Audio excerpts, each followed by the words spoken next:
Oh. So what? Huh? I'm now deprived. Hey, you started talking, bro. That's, oh, they go on for you too. Look. Look at this. Oh. Oh, we love. What? Go and sit down. It's your birthday, man. Come on. What are you doing? Imagine. Hey, are My we? friend, go and sit down. Is it like it was 2 days ago? But can we force everybody to sing Jake happy birthday? Innit? Go on. Yeah. 1, 2, 3. Cheese. Cheese. Hey. La la la la. Happy birthday to you. Hey.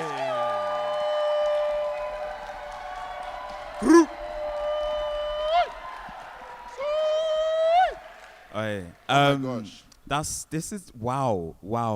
Look, okay, Jake came together and put together a whole. Are you alright there, bruv? Huh? Are you good? Almost. Almost. Don't worry. Don't See? watch me. You see? You see when you're not tall. Hey. I mean, look. I don't have these problems. Also, can we just say, Jake is the first person in. Okay, well, I mean, the last time we were co-hosting was, 2018? So, like, this is the effect that Jake has. He's pulled together. He took us out the grave.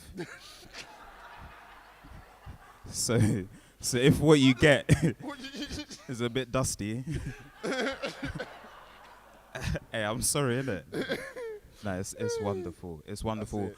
But it speaks to Jake as a person, that there's so many different people that are willing to come and be on a absolute mazine of a lineup. There's so many of you in here tonight because Jake, you're a wavy guy. 100%. You're a wavy guy. It's true. Yeah. See? Not one lie was told. Should we do housekeeping? Yeah, housekeeping. Fire exits. If there's a fire, that's it, yeah. make your way calmly to the door. All right, it's that simple. I also see these. Absolutely right. I don't know what they're capable of. No, do you know what I mean? No, they might get lost on the way. Just that way. If you would like to use the toilets are they're out and to the left. You follow the signs that say toilets. It's really straightforward. I promise you. Yeah. And that is everything in terms of housekeeping. Yeah, that's it. They came here for some poems. Absolutely. And that's what we're going to give you. Are you ready for some poems? All right. Are you ready for some poems? Why were you quieter for me? What kind of disrespect is that? Hold on. All right. Wait, no. We're not going to let the disrespect stand, all right? You're going to make as much noise as you made for me, for Gabriel. Thank you. Say it again, bro. Thank you. Say it again. Are you ready for some poems? All right. All right.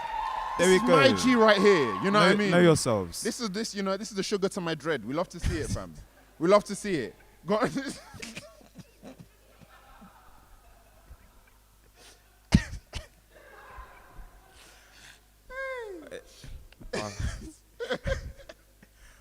Should we read the names? Yeah. Cool. So before we begin, that was Alex and Jamie. Shout out Alex and Jamie. Very well done. Beautiful. Yeah. Yeah. Oh, well, what we should do is explain how this evening is going to work. Yes. So you have thirds, all right? The night will be split up into thirds. The first third, what we're going to do is we're going to call up the acts who are performing in the first third. Pay attention, stay woke, listen for your names, all right? After, we're going to say you in a group, all right? The first person up, you will do your one poem. Your one poem, yeah? You will do your one poem. After you do your poem, which we will love, you will say the name of the person who comes after you. If your memory is lacking, I'm going to leave this on the floor. All right? There we go. Good. Okay, we are. I think we're slightly taking up too much time. So what we're gonna do is we're gonna say the names. All right. So what you're gonna cheer at the end of the collection for the first third. Do not cheer in between every name that's long. Do you understand? Good. We've got, in the first third, Harry Baker. Aaron Kent. What did man just say, blood? What did man just say? I just said Come it. Come on. It's been a while. We can understand. You know what I mean? Back. You know. Alright, cool. It's okay. We'll start again. You lot get me We'll mad, bro. We'll start again. Alright. It's the first mass gathering for you, man, in a while. We understand. All right. You know, I've been Follow there. instructions, people. Yeah. All right, we It's good. not Zoom. Yeah. We're Come gonna on. start again. All right. So we've got Harry Baker, Aaron Kent, Anne Gill, Phoebe Wagner, Woody, Kate B. Hall, Rick Dove, AJ King, and Daisy Thurston-Gent. yes, and Cat Francois. Yeah. Already. All right. So make some noise for Harry Baker. Yeah.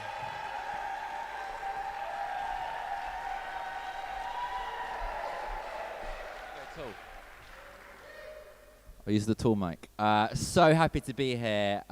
So excited. There's so many incredible poets. There's going to be so many incredible poems. So I thought rather than get in the way of that, what I've done is I love Jake and I love puns, and Jake loves puns. So I've tried to come up with 30 puns on Jake's name. Some are good, some are not good. So we'll do that. When I point, we'll go 1 and we'll count up to 30, and it will be anticlimactic, but I think it will be fun. So, starting with Jake Cole, the great British Jake-Off, Jakin Stevens, Jake Mohammed bin Rashid Al Maktoum. I thought that would be less controversial than J.K. Rowling, so I went for it. Right. Jake Rivara. Jake it off. Jake rattle and roll. Don't Jake my hand, you might have COVID. Assalamu alaikum. Wa Jakem assalam. Jake me out. Liam Neeson in Jaken. Jaken not stirred. My Jakey breaky heart. A bunch of millennial snow Jakes. Jake's on a plane. The Jakes are too high. Tiger, Tiger Burning Bright by William Jake. For goodness Jake. H-I-J-K LMNOP.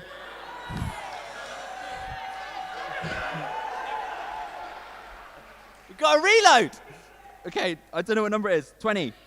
H-I-J-K LMNOP. Work by Rihanna Feet Jake. My milk Jake brings all the boys to the yards. Daddy Jake Hair. Is it Jake? Like, is it cake? But it would be Jake dressed up as food. Is that an orgasm or are you just Jaking it? The Jake District. A Jake it potato.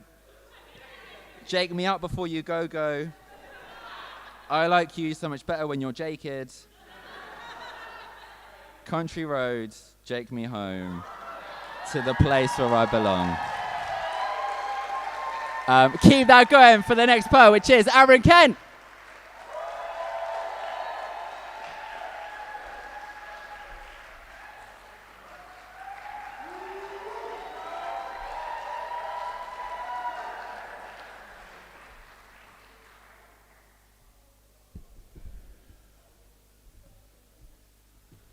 Hello. I was going to do 15 puns on Jake's name, so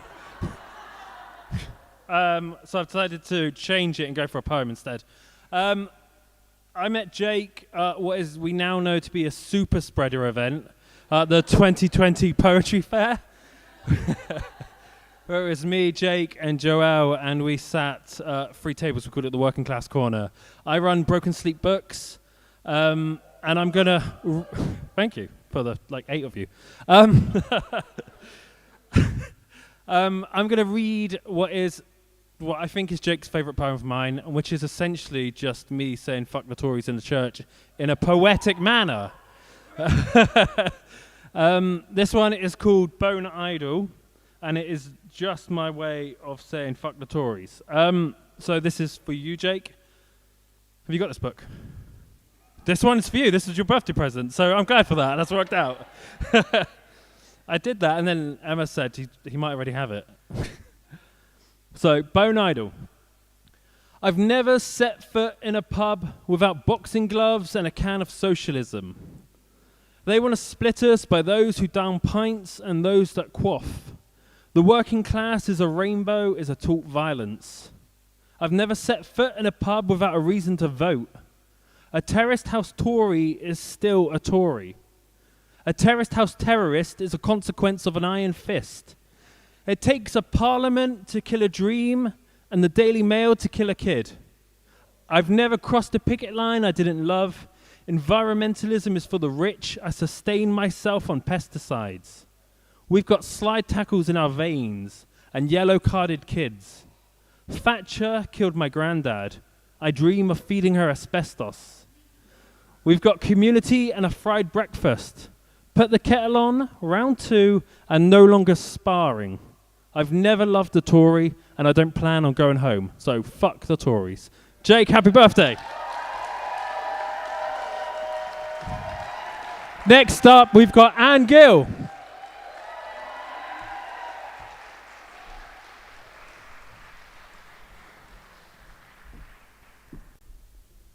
Hello. I'm clearly not a Londoner because I decided to walk from King's Cross and it was like 50 minutes. That's cool. I got really sweaty. Happy birthday. I haven't been in front of like 3D humans like doing poetry in a crazy amount of time, so it's really nice. So thank you, Jake, for having 3D humans in a 3D room. It's wonderful. Also, like, people say naughty words in a church is a childhood dream of mine. I was raised very Catholic. I told my mum that this was being live streamed, so I really hope she's forgotten. Soz. Like the opening scene of The Lion King, I take the earth and smear it across your forehead. You bow to the ground like I tell you to. The clod is next to you. A worm stretches its way back into the ground. We return the ground to whence it came. Stitch the dirty roots back with spit. Wait for the puzzle to complete. We build a house against the pine. You get leaves to plug the gaps in the foundations. There's a bed of clover which we thumb through. Today I'm mother. I mix bluebells and nettles in a plastic pot. The fire is dandelion. I add 1 feather and 1 snail. The baby is crying in her clovered crib. I'm cooking, I say. You have to wait. You laugh and continue. I stir with an ashen twig. Rain plunks from the soft mass of roof and into the pot. Supper's ready. So I tilt the contents into your mouth and watch you eat. When you're done, you kneel in front of me, then suckle. You claim you taste milk. Tell me to bow my head and taste it too. You take your hands to my skull and jump. I slip from your hands. White sap from your lips.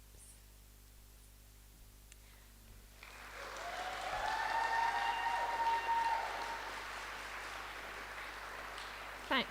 And next up in real 3D is Phoebe Wagner.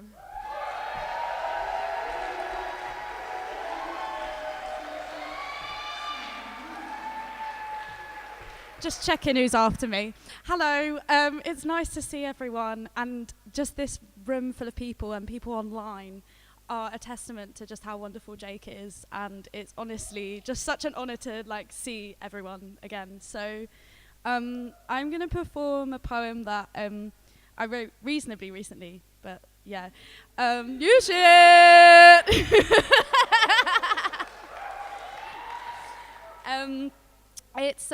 It's called. It's from Nuestra Cocina, which is a short film I made, and it's called An Incantation for Split Ends, or Hechizando para Puntas Abiertas. Storm Tennis y General Franco. Mi abuela enviando dinero a la casa de Bernarda Alba. Chicken shops selling una caña por €1. Tienda de piel. So soft that the bread and flesh separate in your mouth. Porras pouring out of a truck. Bags splitting because you're carrying too much.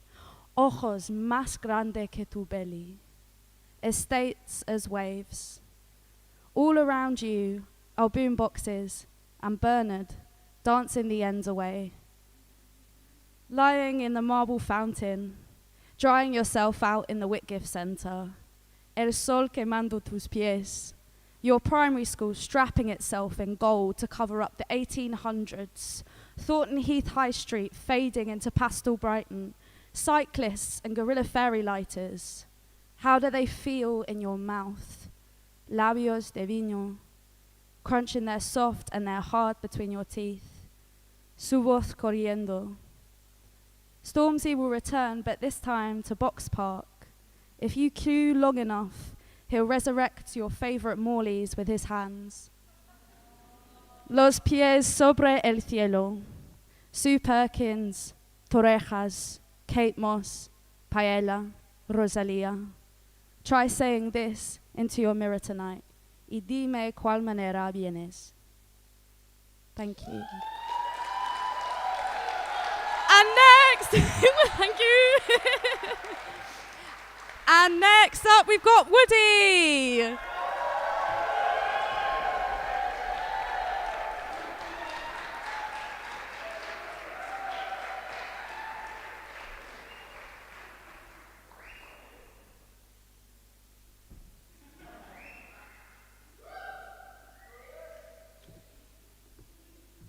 Hey up. My name is Alexander Woodward, and I'd like to apologise for not writing a joke for my introduction. I was going to write one earlier this week, but I got called away from my desk. You see, I heard my former principal, I fucked that up, I heard my former headmaster had been put on trial for witchcraft. It's a shit joke, but there was a principal at stake.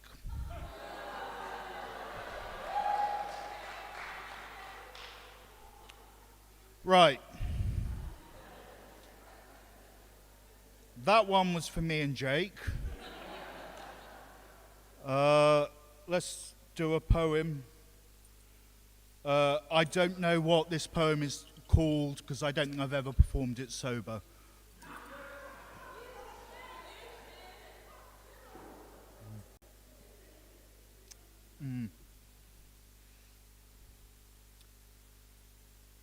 Fuck Boris Johnson. Fuck him negligently and without concern for his orgasm. Fuck him loudly enough that you seriously disturb his upstairs neighbour who already has enough trouble going to sleep and they have a newborn to look after. Fuck Boris Johnson in such a way he breaks several small ornaments of great emotional worth. Fuck him while the stereo is playing music which does not create a fuck-appropriate ambience. Fucking didgeridoo music or fucking Coldplay. Fuck Boris Johnson and leave the door open so the cats can come in and stare.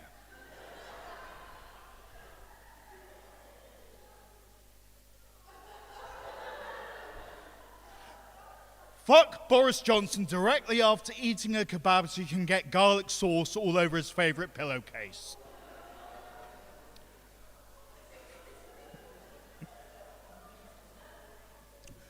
Fuck. Fuck.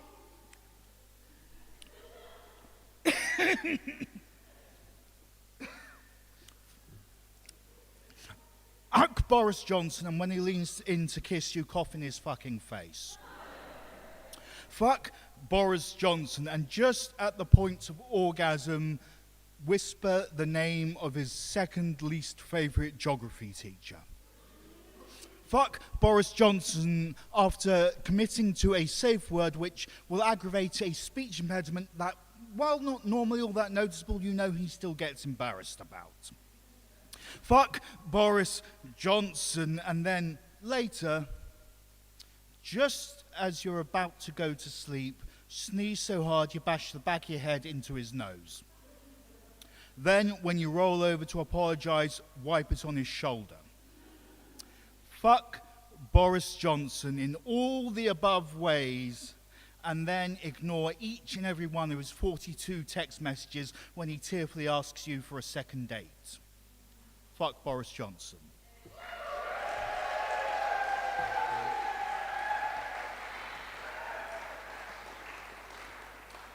Thank you very much. I enjoyed doing that. I hope you enjoyed listening to it. The next act is Kate B. Hall.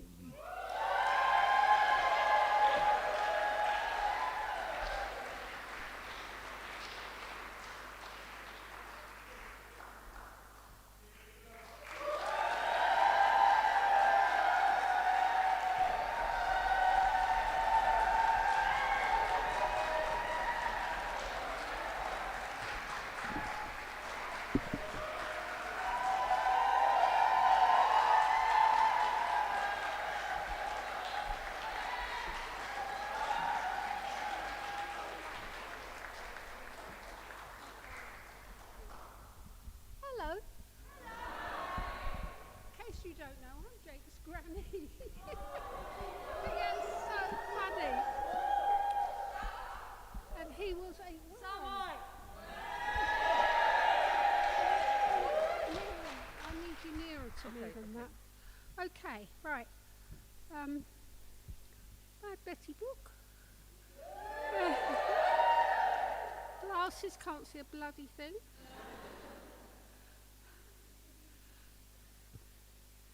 Actually, this is very weird because I was in hospital for a week and then I've been at home most of the time for the last 2 weeks, 3 weeks, I don't know. I haven't seen so many people apart from in the street a couple of times for a long time. It's very sad. Okay, this is called The Don and I. One November evening after nursery school, my mother, my sister and I went to Islington Central Library. I found in the adult section what seemed to me to be the biggest and most beautiful book in the world. The brown leather cover, deeply embossed with gold. Inside there were bright pictures of a strange man on a very old donkey by a broken down windmill. I slipped this treasure into my mother's shopping bag. Surprisingly, given the book's weight, my mother didn't notice it until after tea. The next evening, I was marched back to the library, made to give the book back and to apologise for stealing it. My first public humiliation. That Christmas, I was given a children's version of the book, Don Quixote, my first hero who dared to dream.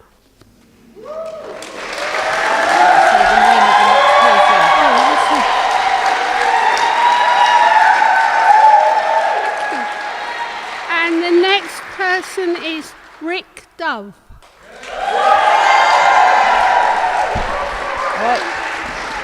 Go forward.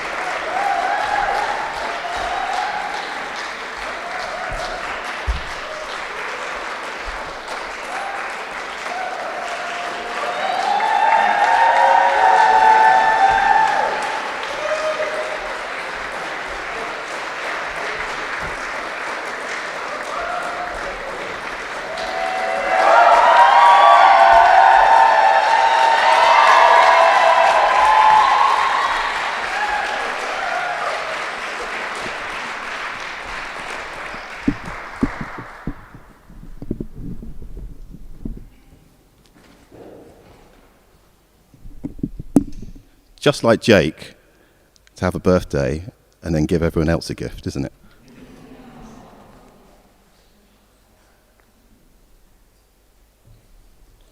Right up until the second, I wasn't sure what I was going to do. I've just changed my mind again.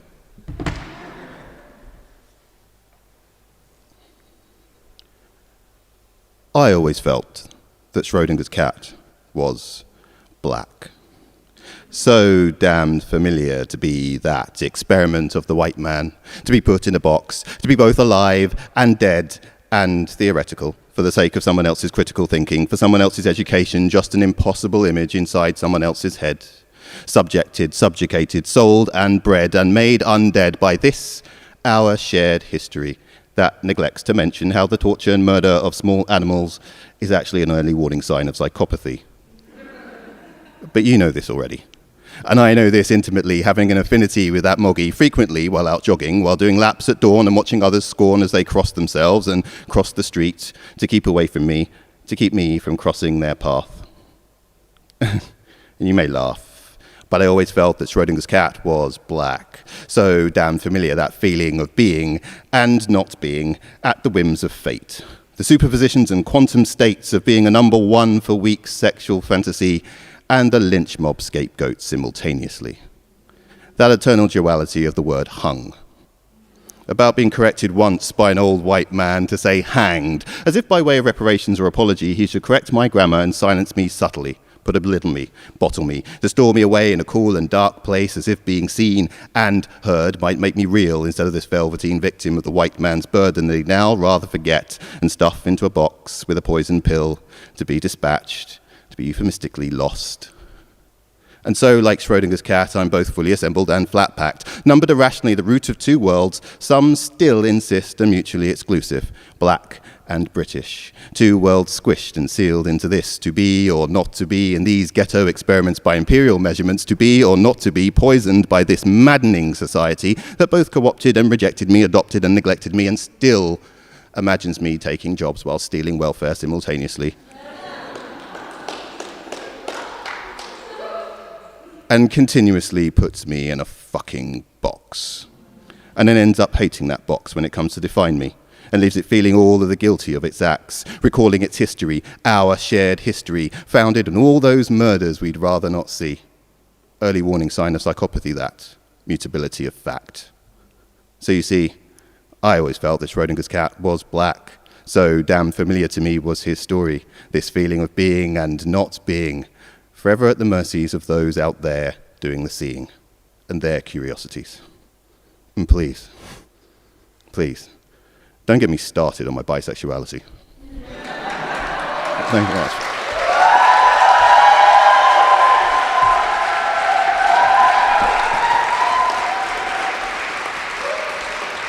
And next up is the amazing A.J. King.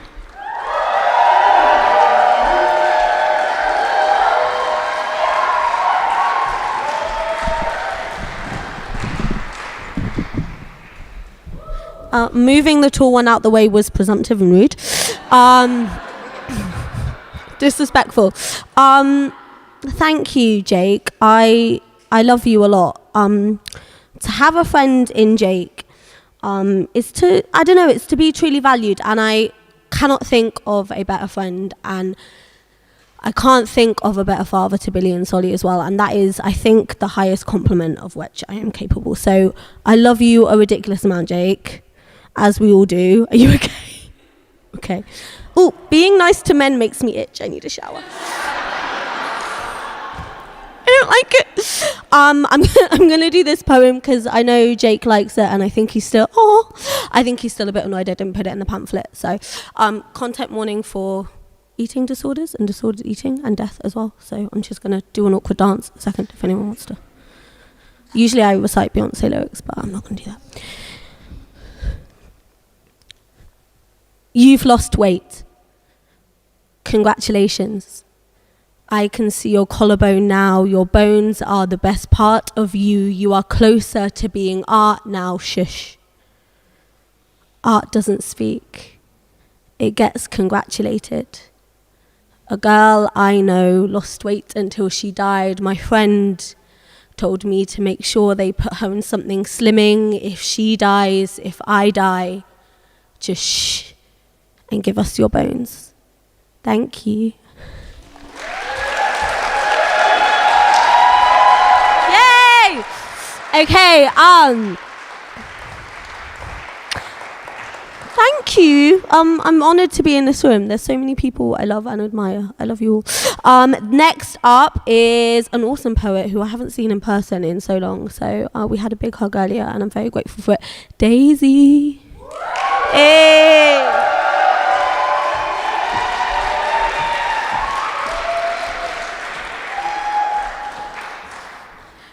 Thank you so much for having me, and thank you for always bringing chaos.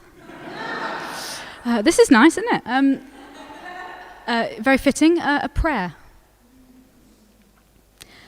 Bless this sunny afternoon in a country of soggy summers, and every rustle on the heath. Bless the blistering heat of a parade, the one no-coat day of the year, and the inevitable midnight downpour on Stoke Newington Road. Bless the tie-dye from your t-shirt staining your shoulders, the glitter in your hair for weeks. Bless the bursting life of rattling night buses, the hiss of a red stripe fizzing into existence, corner shop pricing, glory be to drunken bargaining. To the confident late-night barter, bless Vogue fabrics, bless the smoker's bench, bless the golden cocks, bless Dalston, bless Clapham, bless the shitty streets of Soho and the nights we never made inside the club. Bless the club, the beat, the night, always the night. Bless the Jago, a home for all the flurried poems, the staff, the smiling at the bar. And bless those carefully handling our coats. Bless late-night bakeries. Bless bagels, tarts, and congealed custard. Bless a fist squeezing the lemon. Bless the back streets of Mile End, where your first girlfriend tells you she loves you on the stroke of New Year's and all the clocks reset at once. Go on, bless the exes. Bless the plush of crimson velvet curtains and Kate Bush blasting at the school fashion show when you dance lavishly to try and disperse the fucking dry ice in time for the runway. Models marched out mercilessly. Bless a button missed or skipped or left undone or clasped all the way up. Bless, you look great in that shirt. You should keep it. Bless second-hand bikes and green lights and trusted seats and beams of light that guide the way. Bless the way. Bless those that came before us, the founders and the fathers and the queens. Bless the mess and those who cleared it, built it, tore it up and stitched it better. Bless the first brick and the second and the next and the one after that and the rest still yet to be thrown. Bless the party, bless the protest, bless Claude Kahn and Marcel Moore, bless Francis Benjamin Johnson larking about on a penny farthing, bless Derek Jarman's garden, the overgrown, weedy and unruly. Bless Gladys Bentley, Stormé Sally Ride and Tamo Shaughnessy. Bless Marsha P. and Mary Read and ancient Egypt. Bless Namkitnam and Numhotep. Bless their noses pressed face to face in an embrace amidst their grave. Bless very early gays and early days, and those who didn't make it. Bless them anyway. Bless pride. Bless pansies planted at the roadside. Bless all trans lives. Bless the old and bless the new. History is red and green and white and blue and black and polka dot and corduroy hankies tucked into back pockets, left or right, and sometimes both depending on the night. It's Bona Divadia, Dolly Old Eek, and it's East London Docklands to Jakarta. It's Polari secrecy on the radio. Palomi Omis growing up with Nanti Jarry on the national handbag, fixing their ear in the club blues, leaving lipstick notes to their sisters in the mirrors. It's the soft officers, the hidden coppers, the midnight raids on molly houses, mother claps standing in the pillory. It's watching Brokeback Mountain in your hometown local cinema with your mother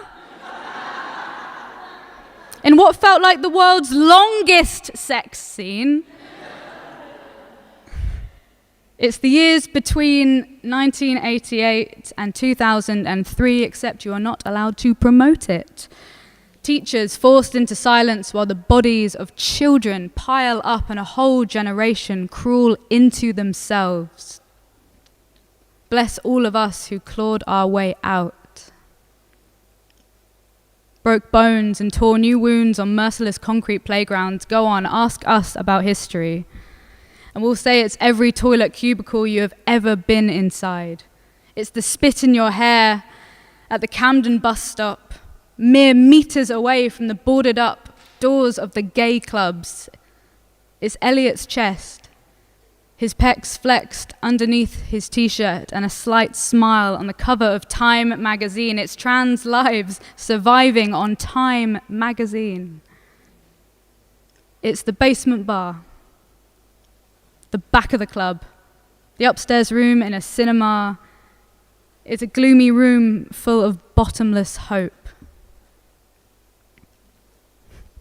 The echo and boom of a speaker turning on, a poet fumbling with the jankest of mic stands. A host calling out to a crowd, "How's everyone doing? Jake's birthday party, we good?" And a whole room answering back. You know this is magic, right? It's in our veins. And history is made in rooms like these. Thanks.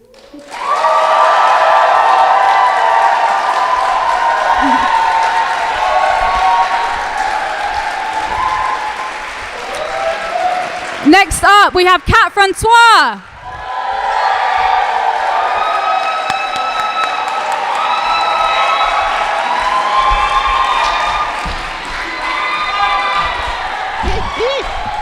Good evening, good evening, good evening. You lot are lucky I'm even out the house, do you know what I mean? Only due to Jake. But good evening, it is absolutely wonderful to be here. Hey, how's everyone doing? You all right? All right, good. So yeah, it's good to be here. Happy 30th, Bon J. You children making me feel proper crusty, you know what I mean? Like 30, when 30's young, you know you're crusty, you know what I mean? Praise the Lord, black don't crack, otherwise I'll be in trouble. There are some blessings. There's many blessings to being black, and one of them, yeah. So the piece I'm going to do is called Rise, Black Girls Rise. And I rejigged it a little bit, because obviously all the stuff that's been going on with Child Q and all the rest of it. So I've rejigged some of this. So this is for all the dark-skinned girls. Rise, dark girls, rise, black girls, rise, dark girls, rise.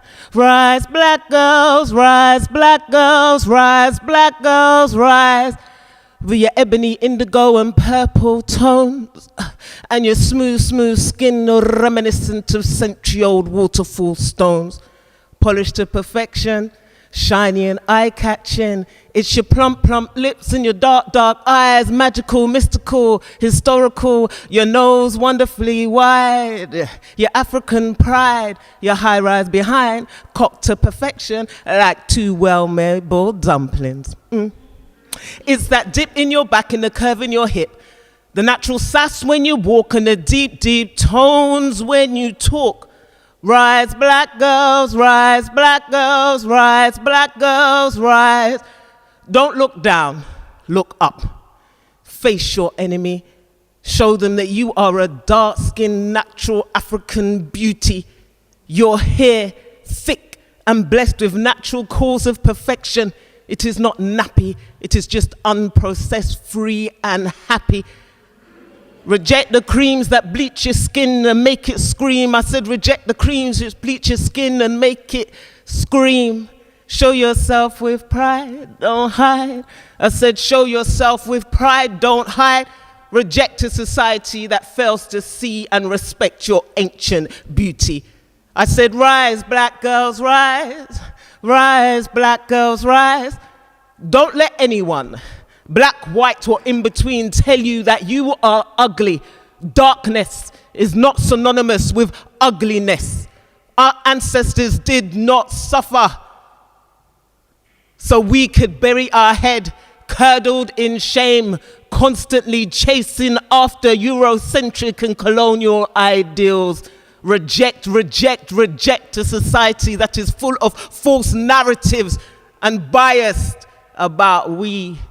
So rise, black girls, rise. I said, rise, black girls, rise, black girls, rise, black girls, rise. Rise, black girls, rise, black girls, rise, black girls, rise, black girls.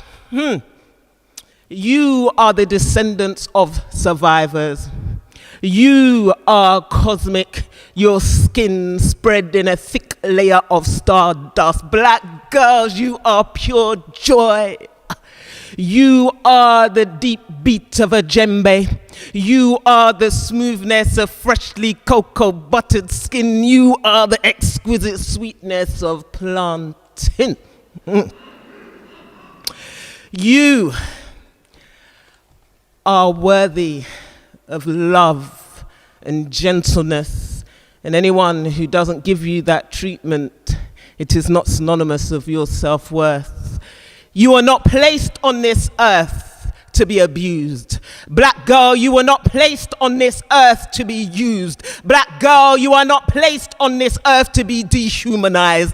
Black girl, you are not placed on this earth to be degraded. Black girl, you are not placed on this earth to be shunned. Black girl, you are not placed on this earth to be expelled or excluded. Black child, you were not placed on this earth to be stripped naked, stripped searched, or to have your dignity stripped. Black girl, hell no, hell no, hell no. So rise, black child, rise, black child, rise, black child, rise. Rise, black girl, rise, black girl, rise, black girl, rise. With your ebony, indigo and purple tones and your smooth, smooth skin, reminiscent of century-old waterfall stones, polished to perfection, shiny and eye-catching. It's your plump, plump lips and your dark, dark eyes, magical, mystical, hysterical. Your nose wonderfully wide, your African pride, your high-rise behind, cocked to perfection, rotund and firm, like two full-boiled dumplings. It's the dip in your back and the curve in your hip, the natural sass when you're walking, your deep, deep, deep, deep tones when you're deep, deep, deep, deep tones when you talk. So I said, rise, black girls, rise, black girls, rise, black girls, rise. Thank you.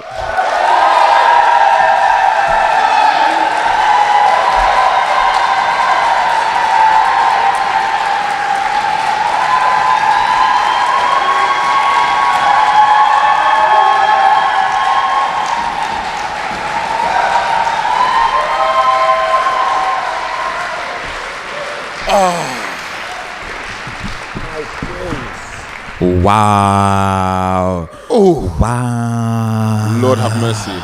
Bro. Ooh, okay. I forgot my... Man's discombobulated. Entirely, utterly, completely, and absolutely. Like, it's... Go on. No. You were flowing. No, just the discombobulation is real, innit? It's real. Yeah. We are now... Let's make some noise for the people who performed in the first third.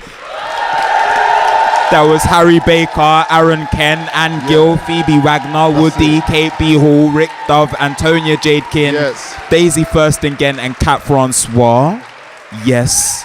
Now. Yes. You. All of you. 10-minute break. Yeah. It's 8 o'clock. 10 minutes means 10 past 8. Yeah. Quick maths, all right? The big two on the clock. 10-minute break. Yeah. All right? Breathe, do all of those things. Make sure you come back promptly. Prompt.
expeditiously with speed and haste. Don't worry, there's another break. You man can catch up. We can all catch up. We can all chill. We can all vibes. But like, innit? Come on. Well, it's been a while. But there will be a second interval. I'm just going to eat Chris on the mic until... All right, people. Hello. Welcome to the second third. All right, please make your way to your seat so that we can begin the second third. Yes, you. Run to your seat. That's what I like to see. Wonderful. How are we doing? Gabriel, I think, has decided to take this introduction off and is presently just eating crisp. Yeah. Are you here? I'm here. Yeah. You know. Do you want to use it or you just... Yeah, no. We can do a bit of both. Just because, like, you know, certain people need mics. So, yeah, it's all good. That felt like a shot, no, but it's fine. It wasn't a shot. Genuinely accessibility, and, you know, it's better for people who use hearing aids and anyway. Okay, so you're being genuine and considerate. Yeah, 100%. Also, like, I don't know if this feed is connected to the people at home. Hold tight, the people at home. How you all doing? Yeah, make some noise for them. Yeah. You're lucky because I would not have shouted you out. I'm not gonna lie, I would have forgotten. Oh dear. Are we ready for the second third? We are ready. Yeah, fantastic. So, same setup as before, right? Where we're gonna read out all the names, yeah, and then each act will introduce the next. So yeah, wait. But before we do that. Oh, we are gonna do, and it's part of the. Yeah. Okay, cool. Okay, so in this next third, we have Joel Auterson. No, hold on. What we do is, yeah, don't worry, I'm coming. I'm not up there. Yeah, don't worry. Trust me. No. I trust you, bro. No, that's what. Thank you. No, thank you. I appreciate it still. Thank you. Yeah. So in the second third, we have Joel Auterson, Yomi Sode, Celeste Vizi, Iris Colomb, Late Kid, Mandisa Apena, Gboyega Odubanjo, Gecko, Caleb Femi. Sorry, go on. Amy Acre. Amy Hall. Oh no, Amy Hall's actually responsible for this whole thing because that's Jake's mum, innit? So without Amy Hall, we wouldn't be here tonight. So yeah, big up you. This is your achievement. Yeah, well done. Go on. Yeah. And Jake Wild Hall. My gosh.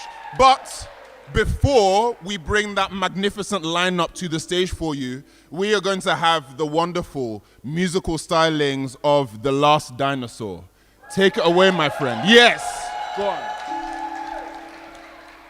on. I don't even know this many people, let alone have this many friends. So this is... I just said to Jake before the first section of the night, I said, man, can you cut me because I don't think I can do this. And then I sat in the back and I thought, if I can't play my little songs to such a great audience, like what fucking audience can I possibly play it to? So I cannot hear myself. Hopefully it sounds all right.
languid decisions,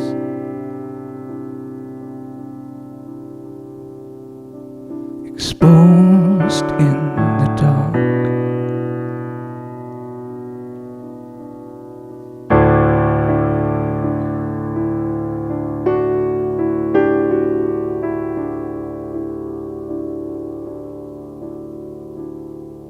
Silence is wisdom.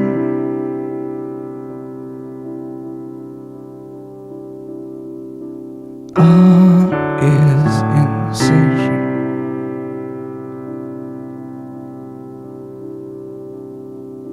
Hope is a dart.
Love is a prison.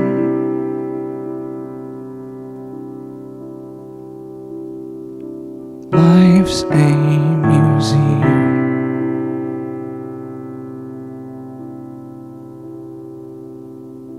Covered in glass.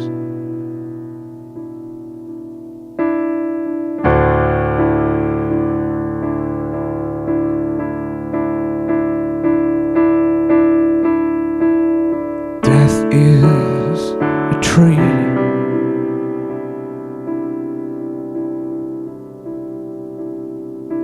Roots in the air.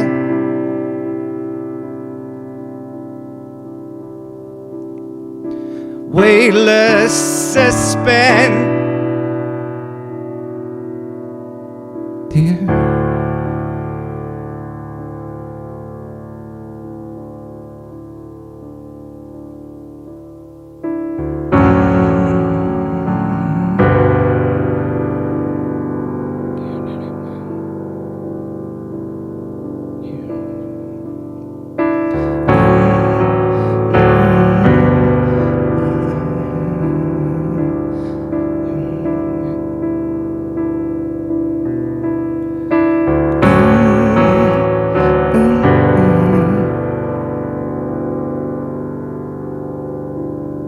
You did it now.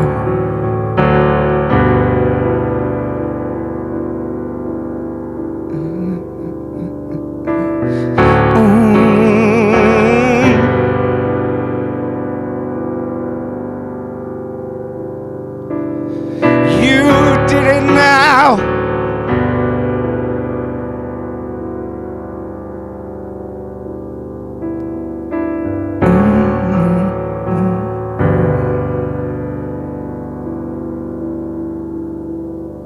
You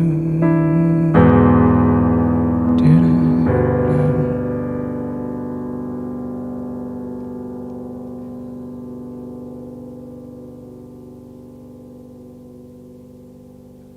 Thanks.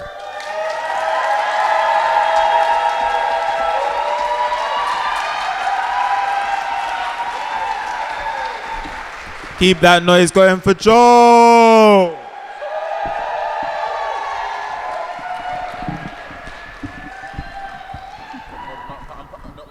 I've got you still. That's all right. Don't worry. You're close enough. We'll now arrange it. It's Yeah. the nicest thing anyone's ever said to me. Is it? It's been a hard life. Hello. Happy birthday, Jake.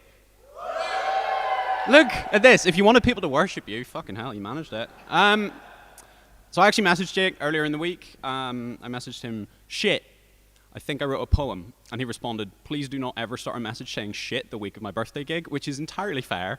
Sorry, Jake. But this is a new poem. Oh, I've missed that. And I don't have a title for it. So if you have an idea for a title for it, don't suggest it. That would be weird. Don't do that. In the last few weeks, my heart has been skipping a beat here and there. Reminder from gravity that I am not entirely infallible. That the electricity that measures out the only real form of time is not immune to absence. I'm not trying to tell you it's because of you. It's probably the coffee. But I am trying to tell you that this is happening all the time. I've been waving a rectangle at God, trying to get the sky to talk to me. The air above this city is constantly slightly hotter than our bodies, with the friction of all our wishes moving at a little less than light speed. Some of these particles will take a wrong turning here and there, and we've all just sort of collectively agreed to deal with it. And I'm not trying to tell you that this is why I forgot to reply to your text, but I am trying to tell you that this is happening all the time. There are parts of me that have not been working right. There are parts of me and you and everyone that are constantly talking to each other, and occasionally one of them will say, entirely correctly, die. And I'm not trying to tell you that this is why things haven't been working right, but I am trying to tell you that this is happening all the time. Someone told me once that the surface of the earth is a really slow liquid, still recoiling from the thing that killed the dinosaurs. That mountains are a waveform in which we can, on a clear day, read the voice of God. I'm not trying to tell you that this is why I keep making wrong turns, but I am trying to tell you that this is happening all the time. I'm not a reason, not yet. I'm not a cause, but I am trying to be, and you are trying to be. And everything we do is ultimately for the joy of that, and I'm not trying to tell you that you should take joy in every action, though, I mean, you could. But I am trying to tell you that this is happening all the time. There's a mixture up in the hills of today and tomorrow. The sunrise is a process and a mess. It's always now everywhere, but somewhere it's tomorrow. And I'm not trying to tell you that we're time travelers, though I do wonder if we could sort of use relativity to fix things. But I am trying to tell you that this is happening all the time. Years are things that keep happening to me, and they might be happening to you too. And in a way, it's incredible that the self survives the night, and I'm not trying to tell you that my heart is a mountain because... But I am trying to tell you that this is happening all the time. Let me check my phone like a weapon. Let me cut my own umbilical. Let me walk into the morning. I have been too long in the aftermath. I'm not trying to tell you that I am ready. I am telling you that this is happening right now. Right now. Thanks. The next poet will be the incredible Yomi Sode!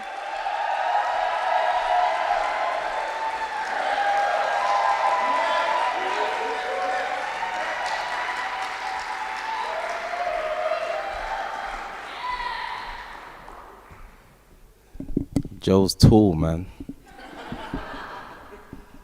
I envy tall people. How we doing? We good? Happy birthday, Jake. This scene has a heartbeat, and you're one of the people that keeps it pulsing, my guy.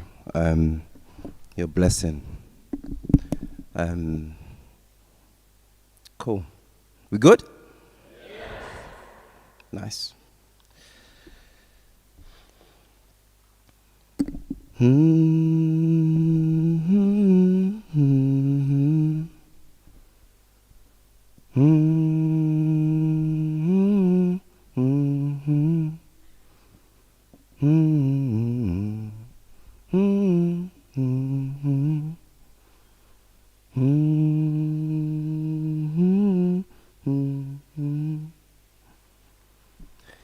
"15-year-old Alex Mann gets pulled from the crowd onto the Glastonbury stage, wearing a Thiago Silva shirt, a bucket hat, patterned shorts, and a Fila bum bag. The nation watches in anticipation as Alex accepts Dave's invitation to rap AJ Tracy's verse in his absence. Alex man, all olive-skinned, gun-fingered and confused in his excitement, says he's fucking buzzing, live on TV. And continue watching as Dave mentors him through this careful process of cool, and because Britain loves an underdog, the crowd begins to chant, Alex, Alex, go Thiago Silva, oh Thiago Silva, oh Thiago Silva. Louder. 2 more times.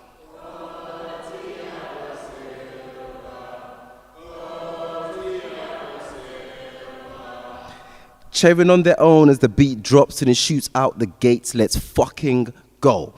His hand is a furious blur of playing cards thrusting towards Dave as he raps AJ Tracy's verse, line for line. The crowd goes wild for Alex man. 3 days on, and my thumb is two-stepping the remote control, flicking between Alex from Glasgow, the now viral sensation, and AJ Tracy. Both of them are being interviewed on separate channels at the same time. I watch. Alex, well done. You took Glastonbury, you took your chance, you slayed it. I salute you. AJ, some of your other videos, it's almost like a bit of a shout out to gangs in London. AJ's body shifts in discomfort. A mannerism not shared by Alex from Glasgow, whose IG followers have leapt from 90 to 196,000, who sits happily spitting these rap lyrics to an audience of joyful white presenters, Piers in particular, who has previously condemned this art form, starts dancing now rap that is shown in a different light. I watch as Champagne Popper, 44 Chopper and a Black Knight Bomber is cheered on, its violent undertones deemed unsuitable and unsuitable for breakfast television. I hear the praise lavished on Alex. I switch and I hear the bait questions asked of AJ. Role model, switch. Gangs, switch. Inspiration, switch. Twerking, switch. Alex man is celebrated. He reaps the rewards of words that were never his, and a culture appropriated over time, while the mouth in which the lyrics were born is sealed, unpraised. The artist consistently reminded of the circumstances he grew up in and which he has since outgrown. David Starkey commented, you know, a bloody lot of them survived. And this looped through me. The same way Lawrence Fox responded, you are being racist, when his privileged upbringing was highlighted, and this bent me. The same way Ant McPartlin struck a family of color's car hard enough to leave the eldest child of the family screaming he was going to die. Ant, the national treasure, the 20-time awarded TV presenter, was given space. Underlying happiness was the battle, not his alcoholism. This frustrated me. The same way Dominic Raab compared the taking the knee thing to Game of Thrones, mocking the movement because it's not his problem, blood. Who needs this fantasy when an empire carved its narrative on black lives for generations? So deep that it's still here with us, and it loops through me. The same way irritating, awful, woke, weak, manipulative, spewed out of Eamon Holmes' mouth like spoilt milk. Or, what color would a baby be? Would be seen as a reasonable question to ask. And 4 days before the final of Euro 2020, the fanfare of England supporters for young Bukayo Saka was enough to make Saka himself believe he was one of their own. And so he was, until the Sunday evening he and 2 other black members of his team missed their penalty. England's loss of the trophy in a football final the team hadn't reached since 1966 was laid on their 3 heads and snap. If there were a fantasy, if this was a fantasy, I would liken England to Thanos with the Infinity Gauntlet. This country, having already grown strong with jewels not belonging to it, now wields copious amounts of power to snap and reset as it wishes. All of these actions echoing through the lived experience of black people. Stay classy. Be quiet. Stick to dancing. And I wonder how we do it. I wonder how it's all just tucked in like that. A Diane Abbott type of superpower. Diane Abbott, who was shocked to the press by colleagues for crying in the loos and called repulsive.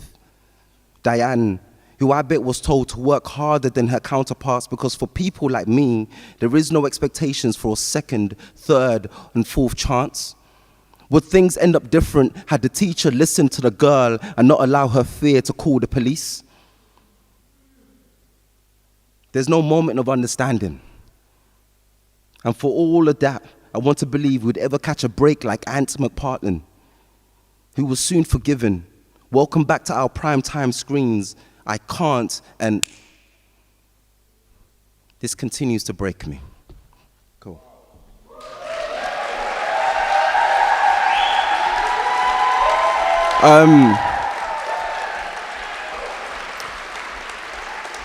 Welcoming to the stage, Celeste VC. Celeste, you here? Make some noise for Celeste.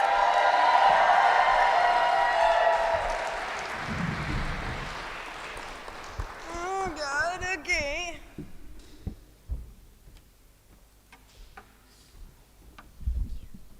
Yeah, thanks, good.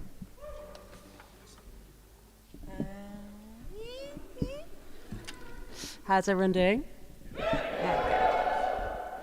use the one there. Thank you so much. Oh no. I've not used a, it's my favorite mic setup, was like one mic for the guitar, one mic for my mouth, love it. So I'm actually not gonna sing one of my favorite songs, or one of my best songs. What I am gonna sing is a song I wrote a month after meeting Jake, which was fucking 13 years ago, mate. 13 years. It's not about you, I wanna make that very clear, because it's a very depressing breakup song, nothing to do with Jake. But I was like flicking through stuff and I just thought, you know what? A really nice thing, instead of singing something that I'm super proud about, is singing something that I've realized how much I've grown, how much you've grown, and how much we've grown as people. It's an okay song, and I think you might enjoy it. But I just thought it'd be a nice thing to do, of doing something for my younger self and for the start of our friendship. It's a song called Stones. Yeah. I'm shitting myself, by the way. Okay.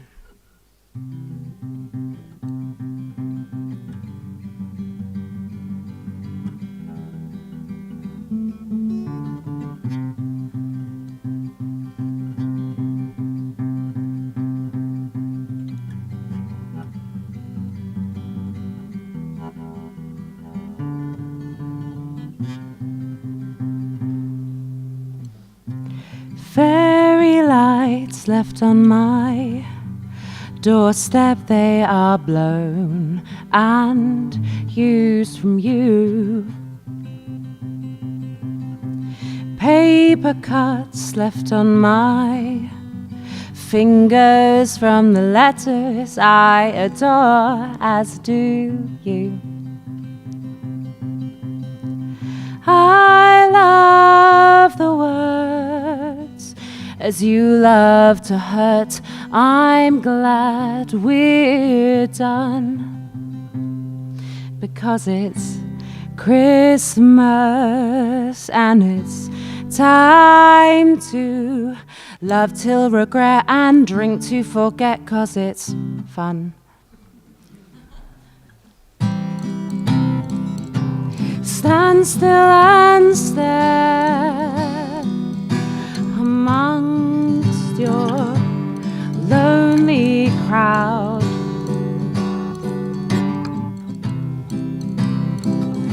The silence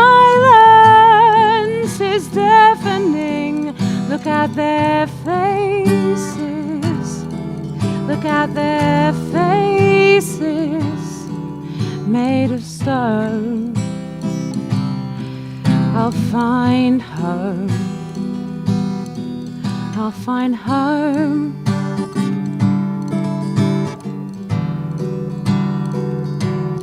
I'll find home. I'll find home. We'll find home amongst these stones.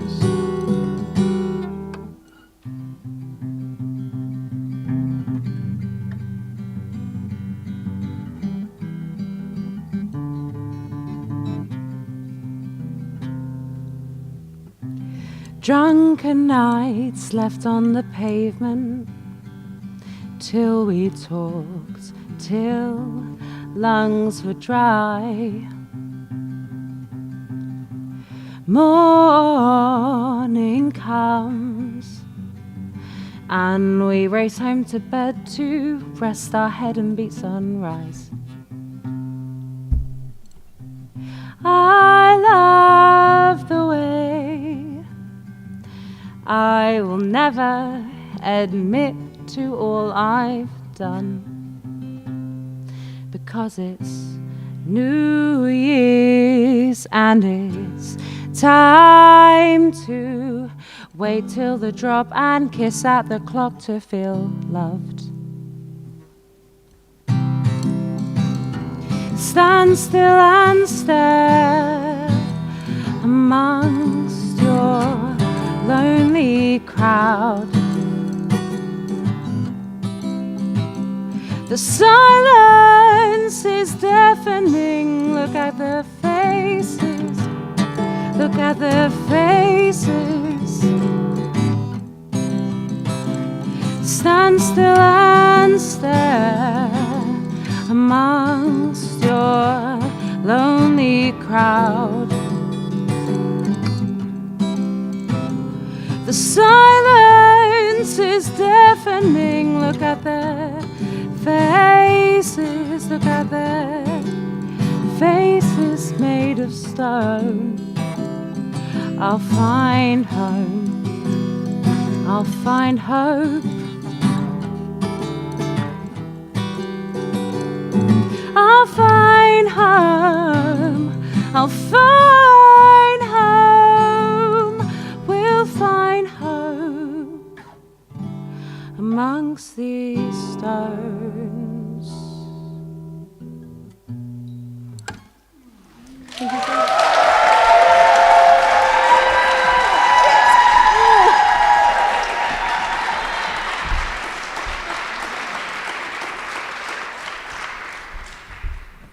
Is it Iris next? It is Iris! It's Iris! Iris is amazing. Enjoy.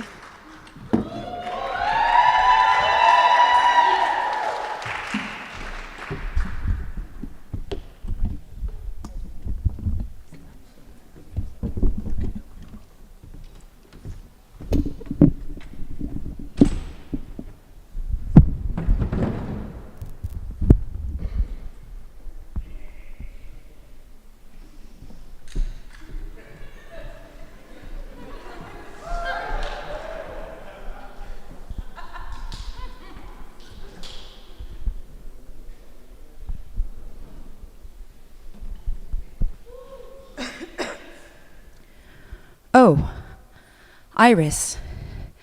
Oh, it's you, Iris. Yes, it's me, Iris, and you, Iris. Yes, yes, it's us. Just us, Iris. Isn't it, Iris? Yes, yes, it is, Iris. Yes, yes, yes. It's just you, Iris, and me, Iris. Yes, yes, Iris. Yes, yes, yes, it is. It was just like this, wasn't it? Yesterday, Iris. Oh, yes, yes, Iris. Yesterday too, Iris. Just like this, Iris. It was, wasn't it, Iris? Yes, yes, yes, it was. And before that, Iris? Yes, yes, Iris. Before that too, Iris. Just us, Iris. Just us again, Iris. And today, Iris, yes, yes, yes. It often is, isn't it, is these days, yes, yes, I guess you mention yes, I guess it is. Well, Iris. Yes, Iris. Well, Iris. Well, I guess we'd better guess. Yes, better get on with it then. Yes. Well, Iris, I do hope you're ready, Iris. Yes, Iris. Yes. You know I'm yes. You know I'm yes. I know. Right. So let's get on with yes. Let's do that. But we're not doing it now. We're just about to. Oh, good, Iris. Yes. So are you I ready? Yes. All right then. Yes, Iris, let's, yes. But don't you, isn't it rather, yes, quite, yes. That's because, yes, it is just it's just us, I know, it's just you and we, and yes, I think, we, yes, so, shall we? Yes, should, yes. Are you ready? Yes. We shouldn't we? Should.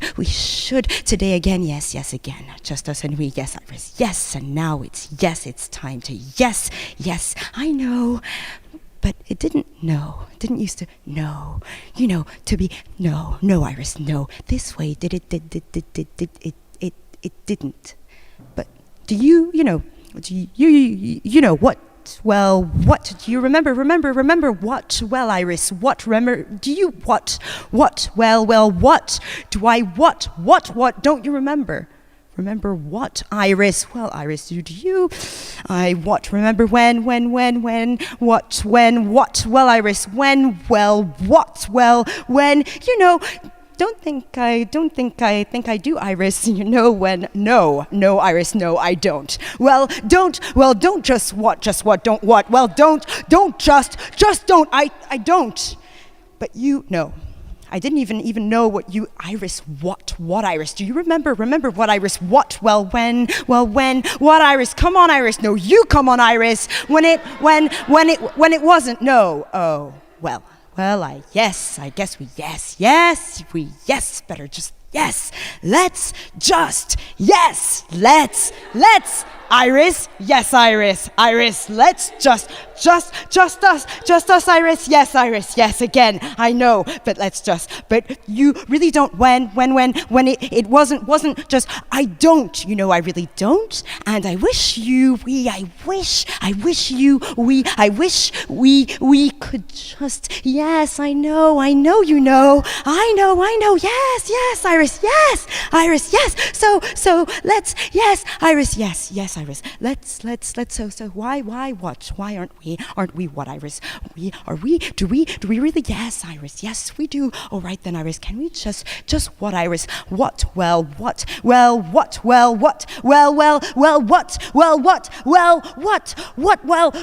if we,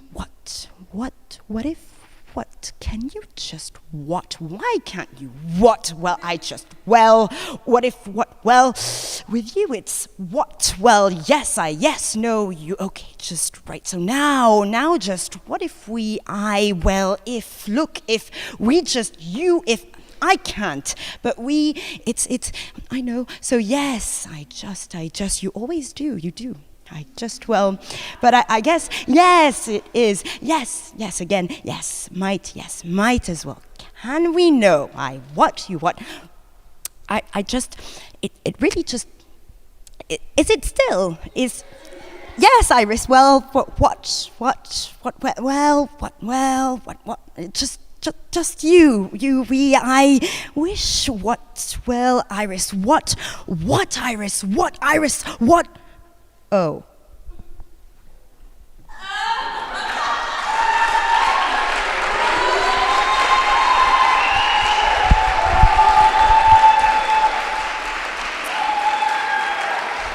Happy birthday, Jake.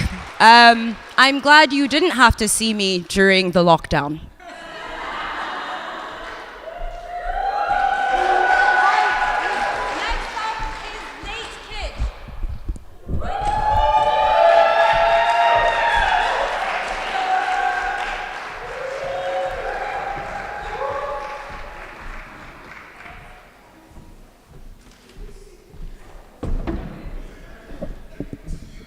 I know it's shorts, I know. It was a bit of heat, so them ones. Wait, where's Jake gone? You know what?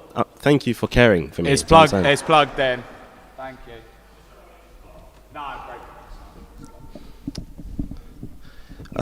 I've got basically this poem that's about my mum and my dad, and we're gonna kind of put it over this old thing from an old song. And yeah.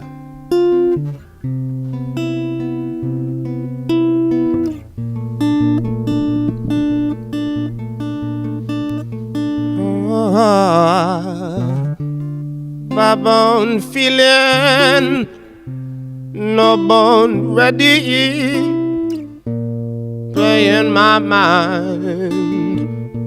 You already said it, yeah. My bone ready, no bone feeling, playing your mind. I've already said it. Smoke made the room wrinkle. The weight of a breath can only be measured by the following size. So I find it under tombstones. My arm only finds warmth in your shoulders. A cheek cannot be held by the moon. But with this crescent we find solace in blood-stained corners. The hands become silhouette. As light makes human shadow. As light feels like the result of an afterthought. No emoji, the only thing that is keeping us alive. I mean, Mum, when I cut open your stomach to return to womb, it was trauma which made me regress. How we danced in the blood of forgiveness. A mother bringing the son from abdomen to throat. She just looked at me and did it back. We mistake thump for heartbeat, all ceremony, celebration and catharsis, all of this holy sin. All these daggers feel so sweet. All these daggers feel so sweet. Thigh meets pelvis for the admission of defeat. Wheel it, I said, wheel it, I said, wheel it, I said, wheel it.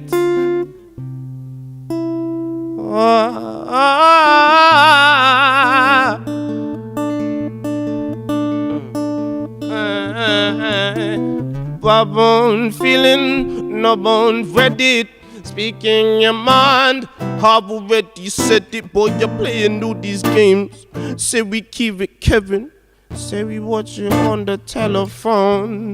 The first man I saw cry allowed tracks to burn into his cheeks. Honesty found comfort in the act of forever falling. Oi, why can't you and Mum stay together? Even the birds stopped. Wind stagnant in the wind but floating. Our hands melted until resting on our laps. The traffic jam was bitter this time, spread unevenly towards the mouth of the Blackwall Tunnel. Here the collateral damage of stereotypes allows black fatherhood to leave shrapnel in the mind of every child.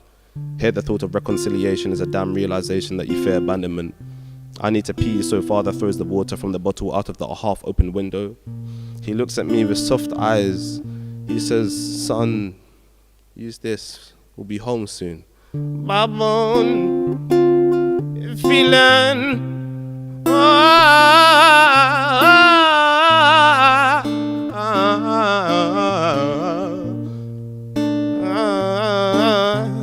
my bone feeling, no bone ready. Speaking your mind, I've already said it, boy.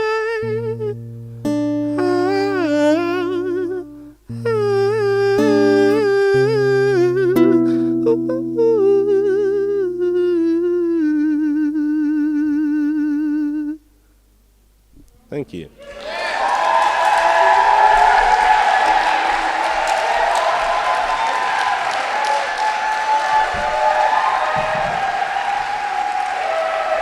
Yo, Mandisa, yeah, we met on train, innit? I come to the...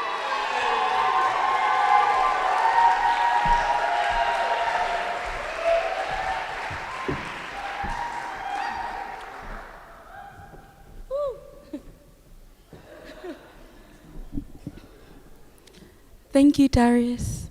I just wanted to do a quick preface before I did my poem.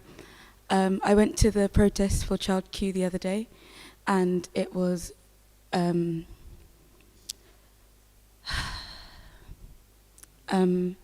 were speaking a lot about what black people need to do as a community, and I know it's hard sometimes with family or whatever, but we really need to start connecting and making moves together.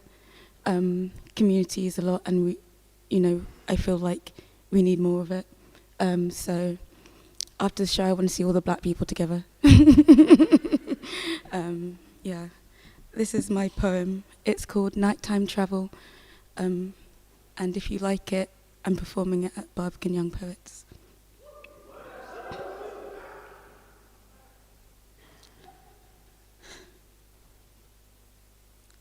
We live in the stillness before the waning sun, and it is absolute symphony. We wait for the mist and the moon springing beneath it, which dresses our skin in sleep. Our bodies are ripened in their smooth, sweaty glaze. This is when the hand of the sky plucks me, summoned, floating, and places me back down into the blue hollow of a tree, where I swim low, but flinch from the darkening bottom and the secrets of the root. Then, I was outside a temple, cradled inside a mile-wide pit, everything carved of the earth itself. Led there by a copper man, so touched by knowledge that it sang from inside out, and all his people.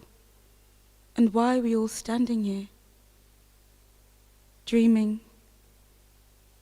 that I was to warn a civilization living under the earth in all their huddled love and purple cloth, that the white people were coming and you should not trust them. On another night, I stood beside myself and had to choose between two doors. You'd never understand. I had to make that decision.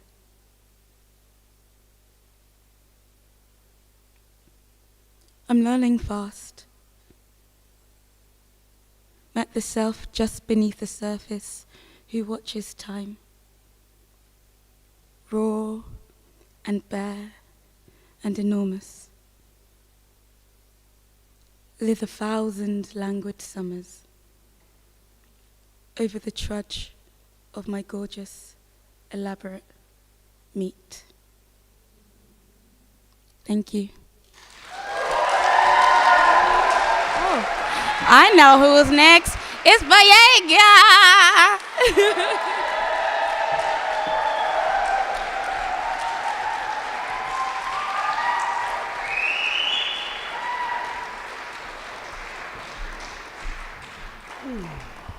Hello, hello, bonjour. Is everyone decent? I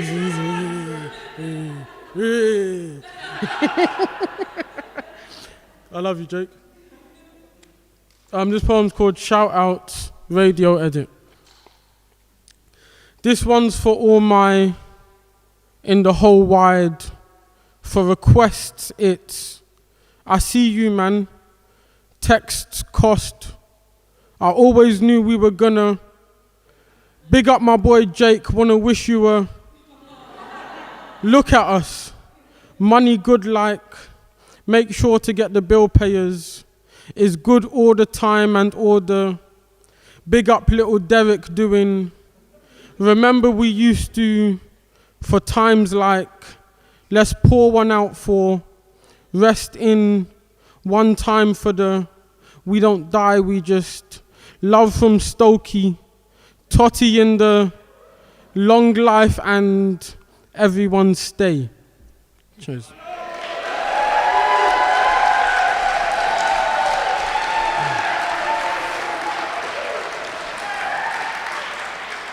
Next up is Gecko.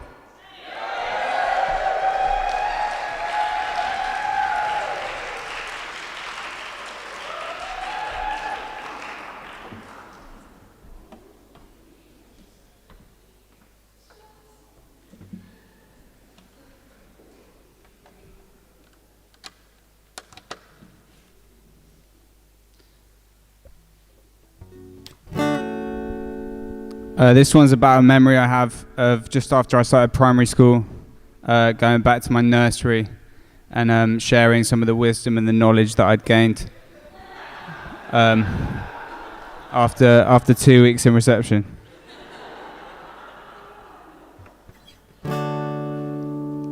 I vaguely remember doing some sort of PowerPoint presentation. But I don't know if anyone here has been younger than they are now before. Jake? Yeah, cool.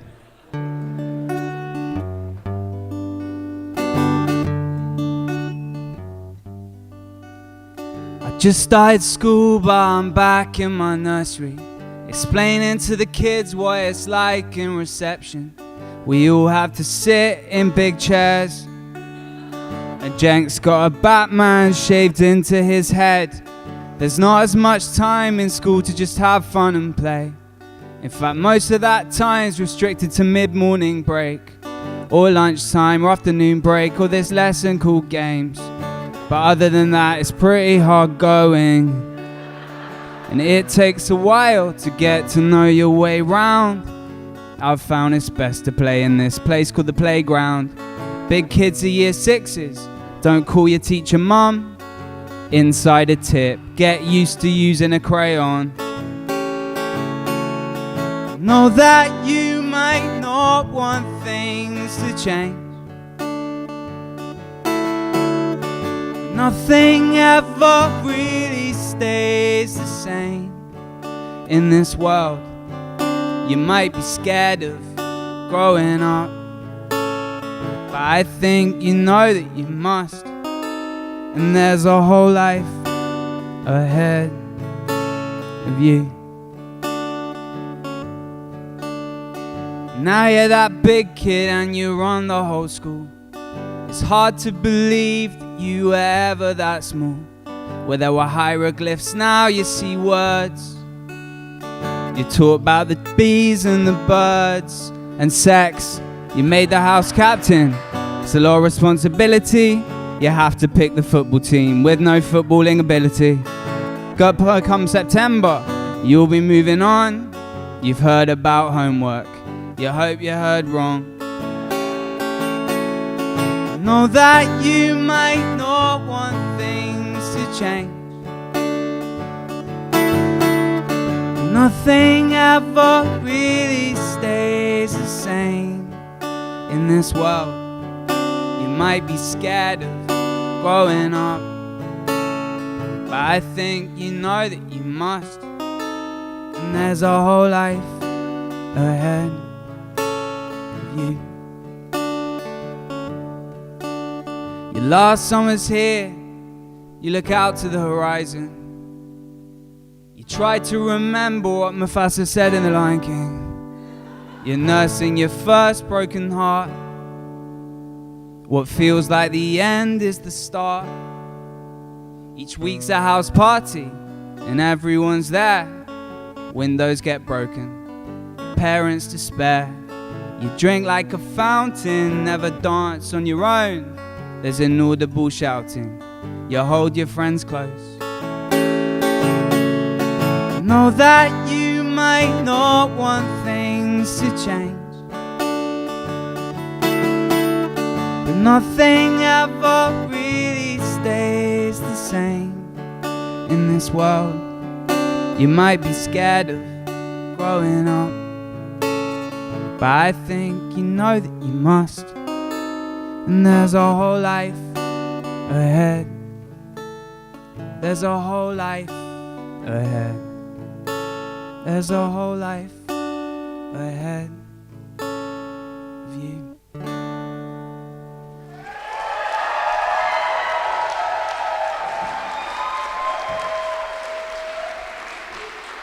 Make some noise for Caleb Femi!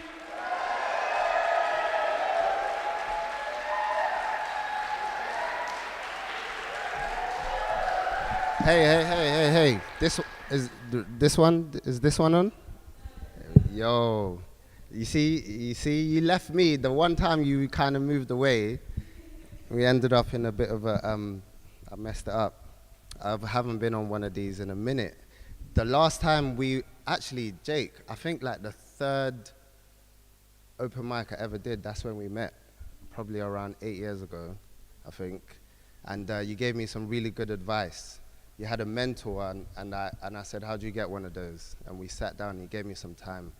And since then, you've been a real G. You've like really held it up. 1 minute you're you find a path and then you're walking it, and then the next minute you're building one for other people to walk on. It's beautiful. I'm going to read this poem.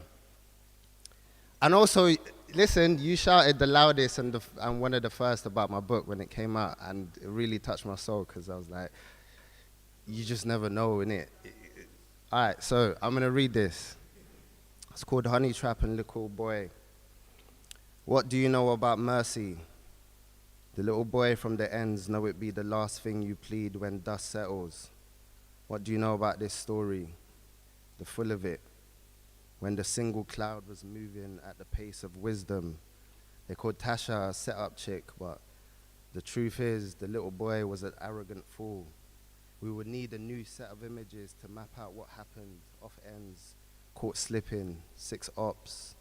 But first, tell me what you know about Aquamasters, Reebok Classics, Dipset, Sovereign Rings, Flexing. This has nothing to do with nostalgia, but to access the story, you must take yourself back to the last time you heard a scream that didn't signal rain. Out the belly of the little boy, blue with running, with shiny rubber limbs, playing little boy games, the hands of his laughing scream, feeling the walls the way bats converse with the dark world. You know them way there. When the afternoon carried one atomic intent, horny little boy playing horny little games, baking in laughter like he'd be the first to be horny in history. You know them way there, forgetting how he came to be born, dashing around the estate trying not to get seen by them eyes that love to snitch. Anyway, the story started with a text. Tasha's your cuz. She's Leng. Give me her number. Maybe Tasha was Leng, or maybe her skin was just light like it was plated in gold. Little boy trying to get up in her panties. Hasn't got a clue what to do if he got up in them panties. You know them way there.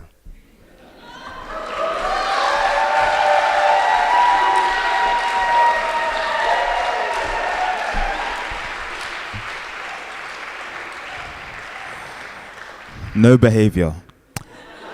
Amy Acre.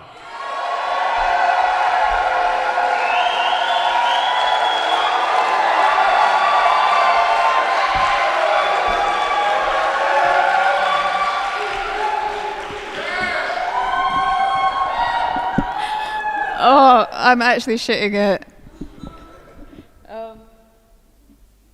Jake, I love you. I was gonna say, I think I'm just too excited. I think I'm just gonna do the poem. I'm a bit too excited to kind of say this. You did this. This is so beautiful.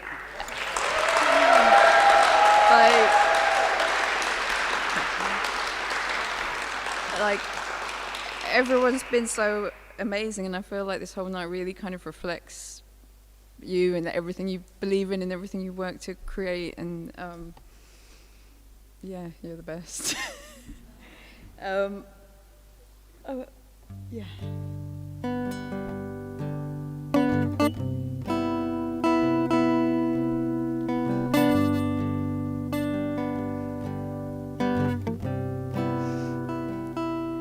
We open in heather, in the limbic system, a rented trailer drenched in expensive ink. It's hard to say where the sky begins. You are rugged, mid-40s. Time has lined us with sugar and stillness, and a smile isn't work, and you rise and you reach and I catch, and my cheek is an impression of your shirt, and it's morning. 3/4 sun on a stack of stolen lighters, glass rainbow by the gas stove, a grinder, roaches sleeping in a teacup, steam and smoke rising, your body rising, and a song drenching somewhere in the distance, and somewhere the gap before the bonus track. We open in heather. We open in hi-hats. Static specking at your feet. It's hard to say where I begin. We open until daylight, ringtone, city, insisting you lay a blanket with the order of the day. Our daughter that yells good morning at the top of her voice. Her Dora cup made mad doc in the dream run. Sand in her pockets.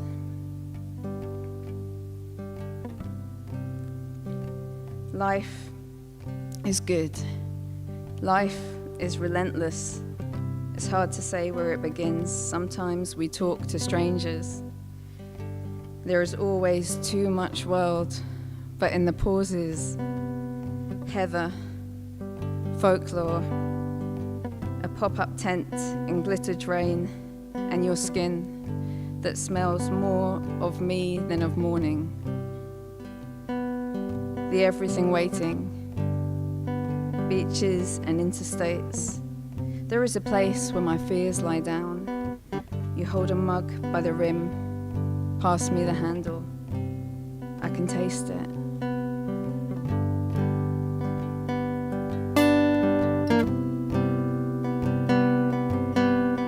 Part-time lover and a full-time friend.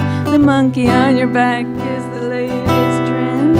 I don't see what anyone can see in anyone else but you.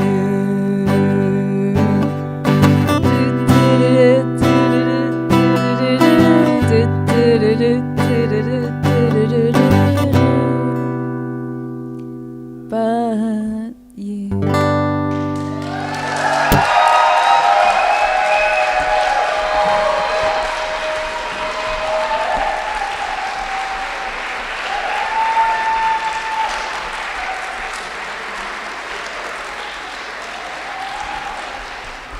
Give it up for Jake's mum, Amy Hall.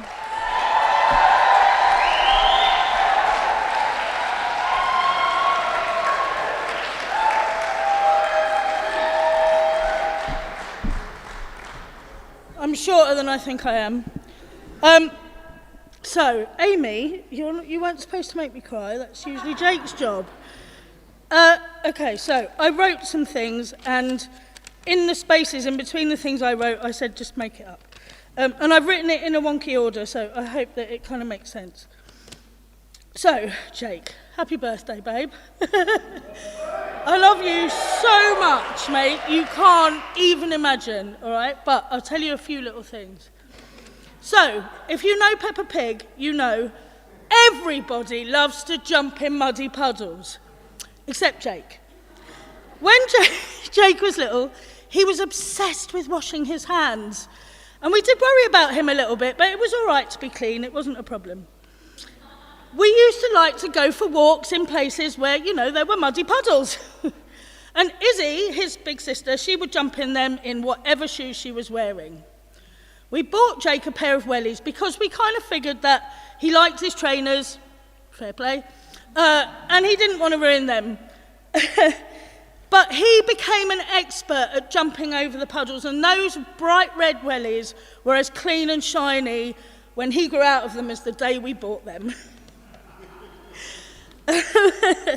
So, he was quite the boy. So, if you know Jake, you know that he's like the opposite of the Grinch. His heart is actually 2 sizes too big. And so he would bring you Christmas every day if you needed him to, literally. Like, he's got the tree in his back pocket. He is the hugest hearted boy, and he absolutely has no trouble shouting his love for everyone from the treetops, nowhere near puddles, obviously, but, from everywhere. This boy absolutely shows his love all the time. And when he was little at primary school, he had a bit of a crush on one of his teachers, Miss Palmer. And she was nice. She was very nice. And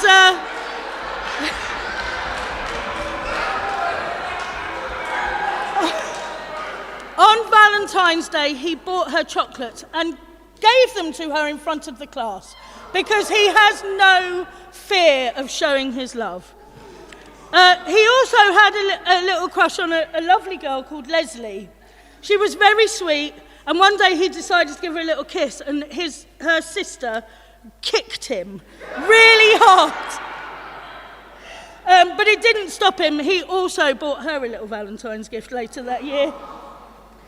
So he will also fight your corner no matter what. So I might cry now as well.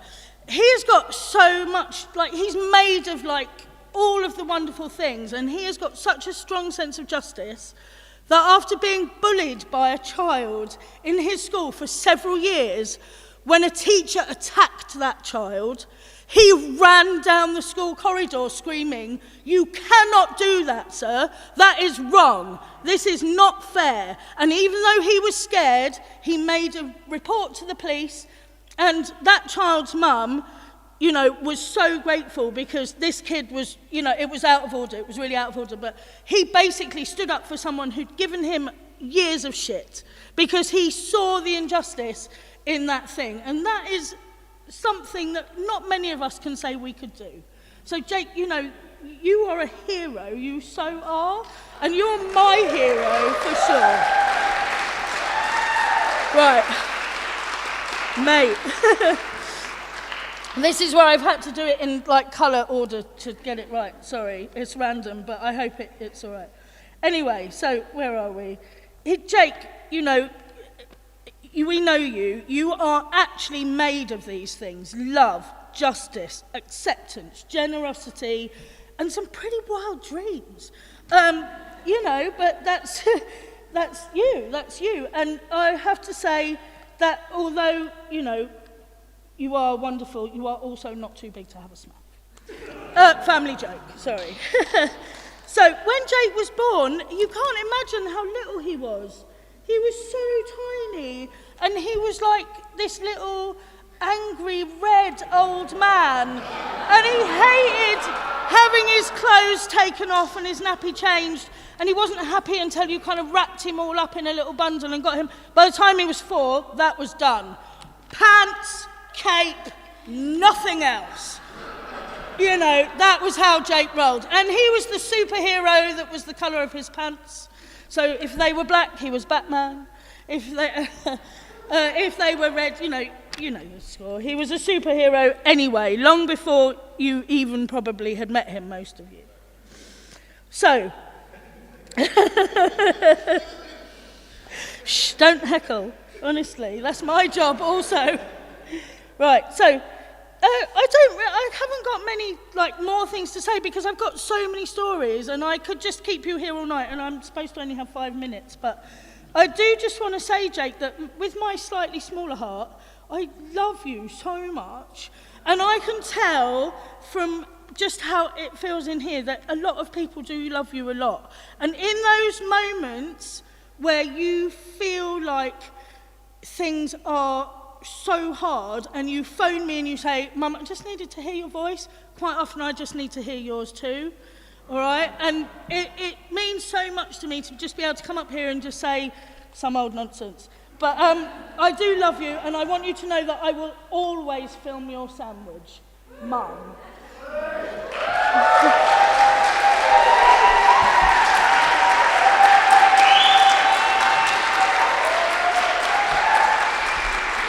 Right, so it's my massive privilege to now introduce Jake Wildhall.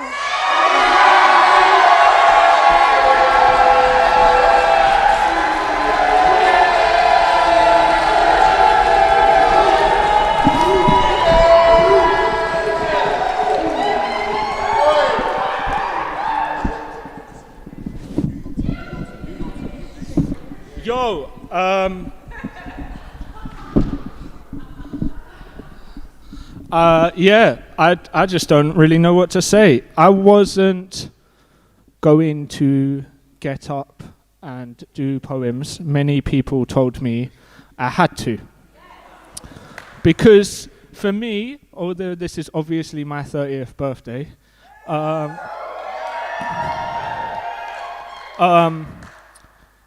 It's about you guys.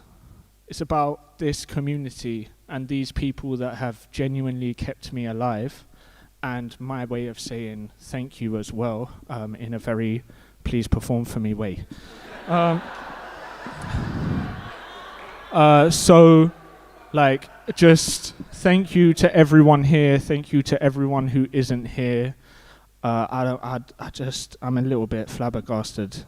I also painted my nails blue and white, which are the colours of QPR, for as a remembrance for Dean Mickey. I'm a Chelsea fan as well, so it was mad difficult to do that. I'm going to do 2 pieces. I'm the only one. Cool. So, just quickly, thank you everyone, but also, Harry, thank you so much. Harry is a don, and he has just watched the door all night so we can all just operate and so I could be comfortable. And this is a poem I wrote kind of for him and for my friends called I've Got Friends I Only Communicate with Reels. Like, have you heard the one where they dub a man over a goat? Yeah, I am the goat and I am Annie, are you okay on ice? We changed text for slapstick. How you been, brother? Like, all right still. Yeah, for sure life is just happening. Have you seen the one with the wooden spoon and the pan? It's double tap. It's hearts on our story, hearts on our sleeve. It's 1 a.m., it's 6 a.m., it's do you ever sleep? It's late shift, morning shift, memes no doubt. It's hugs on sight, but it's spud, it's touch, it's I've got your back in a fight. I'm shit at FIFA, but I'm that friend. I'm drunk. It's like, yo, do you need anything from the shop, whether for the house or for fun? Yeah, but I don't think you have the facilities for that, big man.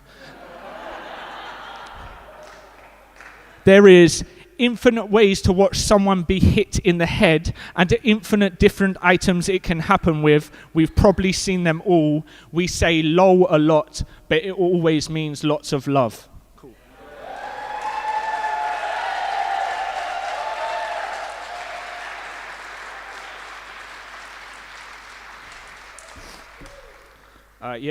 Big up memes.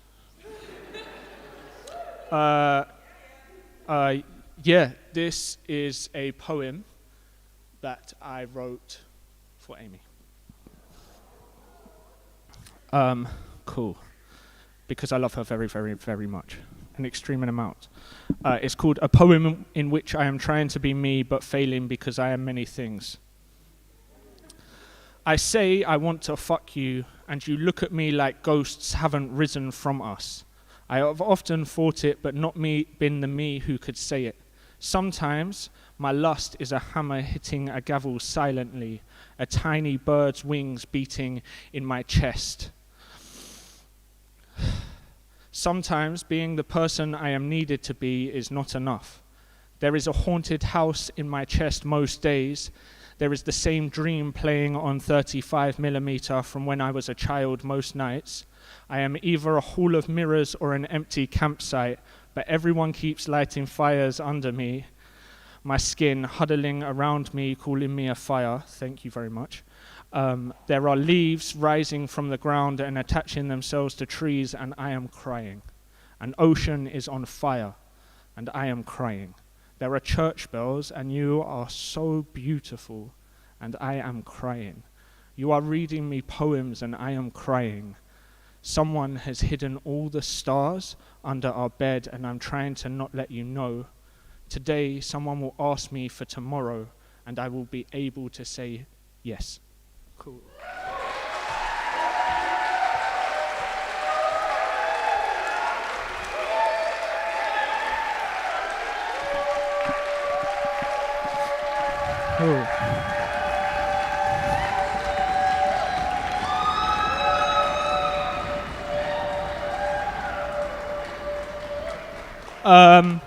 It's probably going to be a break. So there are some books, some of them written by me.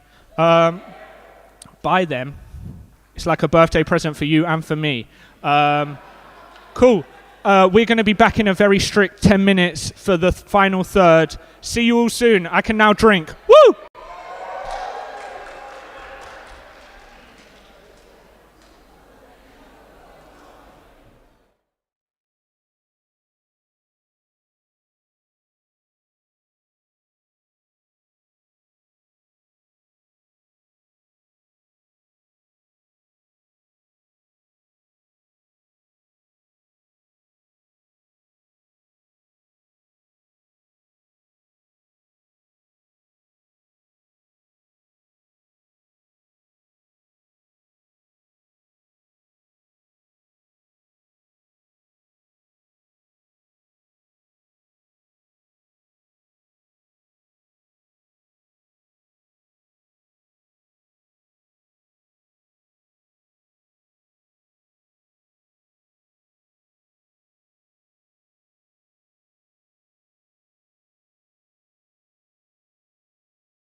is absolute fire. We have pointed to where the exits are. We've seen you've been enjoying the fire exits over the intervals. So like, yeah, you know, it's the heat is a lot, the love is a lot, and we're just like feeling the vibe. So yeah, I see you, Daisy, large up Daisy. I see Deb, Wagwan. I see Bella. I see Bayan. Yeah, what's Wagwan Ian. Yeah, I see Joel. What's up? Wagwan, my guys. Yeah, hold tight, you all. Big up Harry on the door. Your MVP. We love to see it. Yeah. All right, people them at home. Obviously you can't indicate to us how you're doing, but like if there's like a chat function or whatever, just be spamming it, be sending emojis. I don't know what your setup is like, but yeah, we're seeing you too. Hope you're enjoying it, and yeah, we're sending you the vibes through the stream. You know what I mean? Like yeah, you know, as wavy as it is here, we're now gonna send them waves down river. Yeah. Right. Is everyone sat? Is everyone in their places? Yes. All right, sit down. Let's settle down. Are you ready for the final third, people? It said, are you ready for the final third, people? Yeah. Before we open it, yeah, we didn't get to like run through all the names. So like, yeah, large up all the people who performed in the second third. The Last Dinosaur, Joe Auterson, Yomi Sode, Celeste VZ, Iris Colomb, The Late Kid, Mandisa Apena, Gboyega, Gecko, Caleb, Amy, and Jake. You see that? Yeah. You know what I mean? You see that last... Oh, one more for Jake, actually, because, like, the guy... And the people who made him, like, here, like, large up Alex, large up Amy, and large up Amy Acre too. Like, yeah, you're all, you've molded a wonderful human being. I mean, obviously, man was wonderful anyway, as we've heard from Amy's anecdotes, but, you know, wonder upon wonder, love upon love. And I hope, Jake, that you are feeling all the love that you give. I hope you are now feeling it, and that is now being returned with interest. Go forth, innit, and be loving. Anyway, we're now all settled, which is great. Go on, Jeremiah. I mean, Sugar J. I mean, I don't even know what. Okay. In the words of, I believe it's Meek Mill, call me anything, but don't call me by my government. Thank you very much. Sweet. So let us tell you the acts that are coming in the final third. Okay, so we have the repeat beat poet. Lucy Hall, Harry Wills, Josh Judson, Anna Kahn, Rebecca Cooney. Sorry, we've got Spike before Rebecca Cooney. Oh yes, we've got Spike here. Then Rebecca Cooney, Tyrone Lewis, Laurie Eaves, Jamir Early, Kareem, Tanika Yearwood, and no Tanika. Right, no Tanika. Okay, yeah, hold tight Tanika. Yeah, hold tight Tanika Yearwood and Gecko. So make some noise for the repeat beat poet.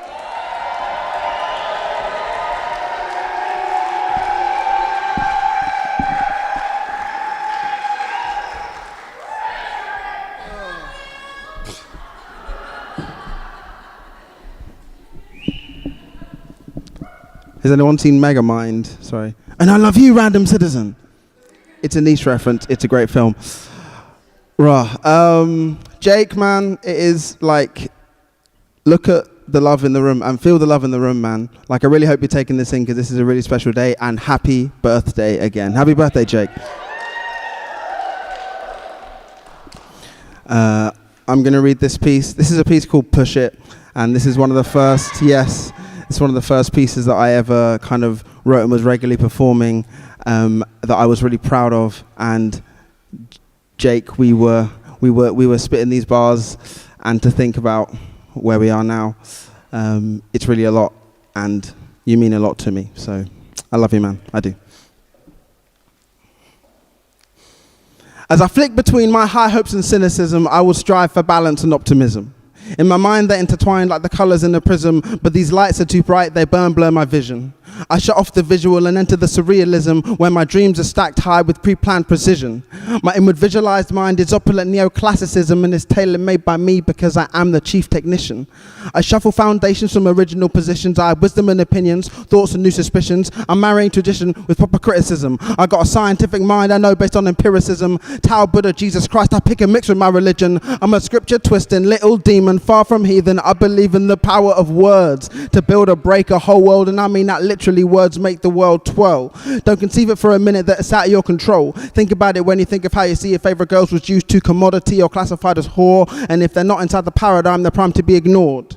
We know the leaders of this mission are worthy of derision, but daily life exists in a world where politicians speak their own language and present their own truths by only cherry-picking the facts that support their views, which in and of itself is an unfair use, but their fact can be transparent too. And at the time of writing, about 2016, this was true. And if you don't believe or think I've been deceived, it's a fact. Imagine this on the nighttime news. As the Office of National Statistics shows, crime in the UK has reached an all-time low. Sounds counterintuitive, right? Already some of you thinking no. But look below the surface, deconstruct the truth on show. The meaning of a fact is reconstructed in the flow of the context surrounding it. It is one object in the glow. And so these lyrics, words and letters we pretend are set in stone are based on shared assumptions. Don't put one man on the throne. So swinging from the chandelier is my brand new ancient fear that absolutely, positively, no one knows what's happening here. Because if monkey see and monkey do, can monkey know objective truth?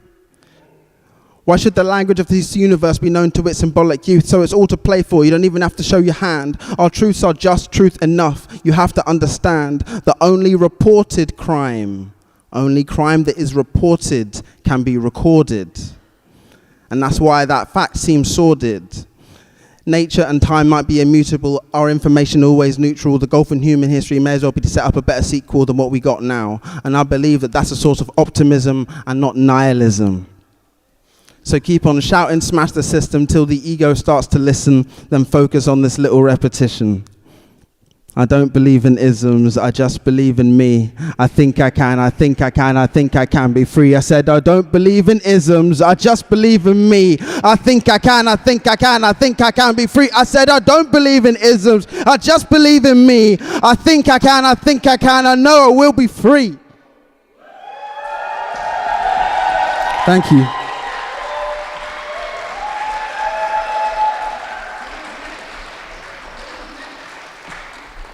Who is next? I mean, I'm not sure where I'm looking.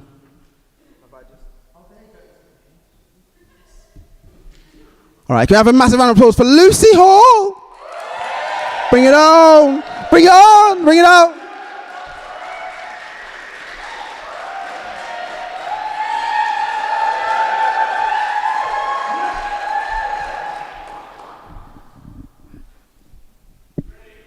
How do you put it down?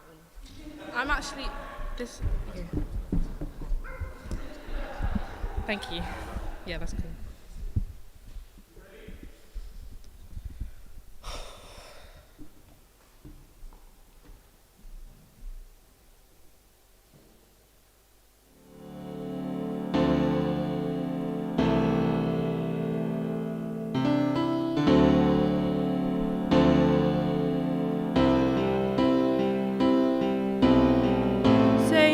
But it feels just a little bit bigger now. Our song on the radio, but it don't sound the same. When our friends talk about you, all it does is just tears me down.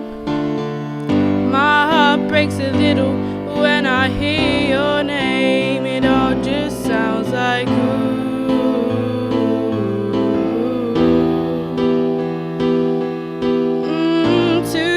Too dumb to realize that I should have bought you flowers and held your hand. Should have gave you all my hours when I had the chance. Take you to every party, 'cause all you wanted to do was dance. Now my baby's dancing, but she's dancing with another man.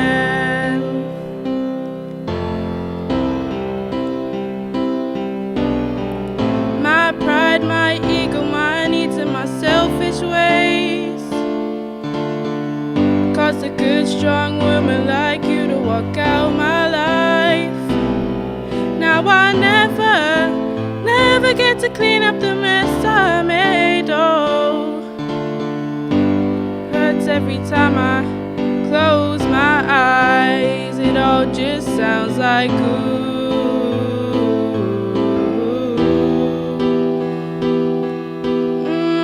Too young, too dumb to realize that I should have bought you flowers and held your hand. Should have gave you all my hours when I had the chance. Take you to every party, 'cause all you wanted to do was dance. Now my baby's dancing, but she's dancing with another man. Although it hurts, I'll be the first to say I was wrong. Oh, I know I'm probably much too late to try and apologize for my mistakes, but I just want you to know I hope he buys you flowers.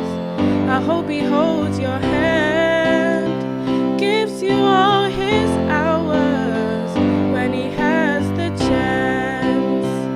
Takes you to every party, 'cause I remember how much you loved to dance. Do all the things I should have done when I was your man. Do all the things I should have done when I was your man.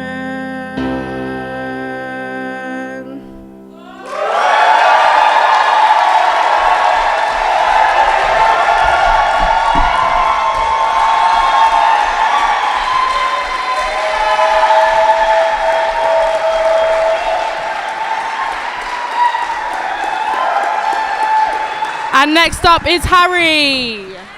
Yup!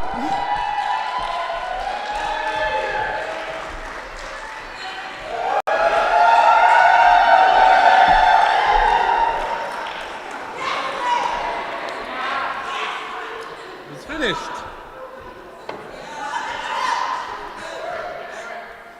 One time for West London. No, I don't think Jake knows how many. There's a very, very small amount of people on this planet that I would ride for. And Jake's one of them. It's mad. I can't believe I've known Jake for a long time. Is it 13 years? Is it 13? No, that's not real. Why will Bill Posters be prosecuted? I just don't understand. You see, I know Bill. He's a really decent man. He's got a wife and 2 kids, Sophie, Mia, Dan. I've met them too, been to their house. It's actually quite grand. The other day I was walking home and I saw on the newsstand, Bill Posters will be prosecuted. I thought it out of hand. Embezzlement, it said he'd done. He's surely the wrong man. But there he was, my mate, old Bill, his mugshot in my hand. They said they got him dead to rights and now in court he'd stand. I went to see poor Sophie and the little Posters clan to see how they were doing. If I could lend a helping hand. She said to me, oh no, he did it. He was the money man.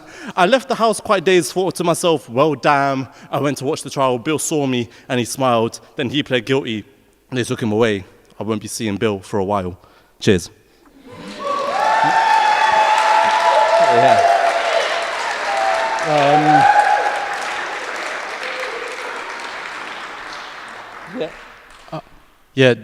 Jake, you have to know how much everyone in this room fucking loves you. And it is my very great pleasure to welcome to the stage Josh Judson.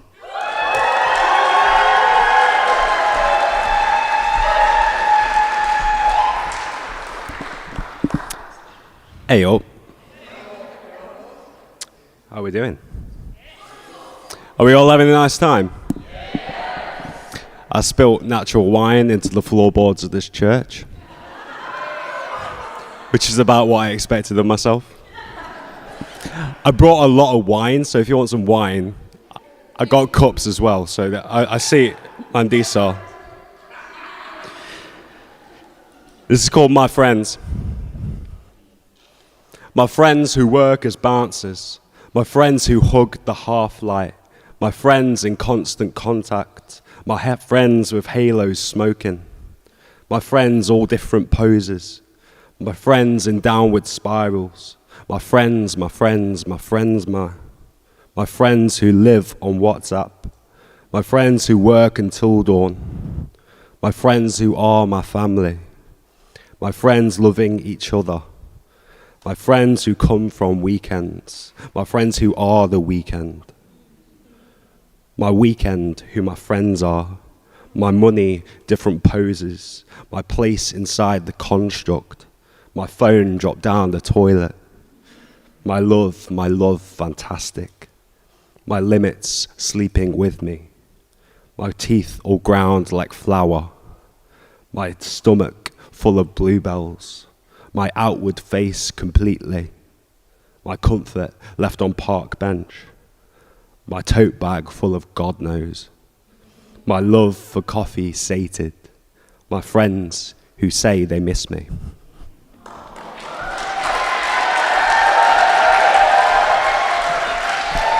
Can we keep that noise going for Anna Kahn?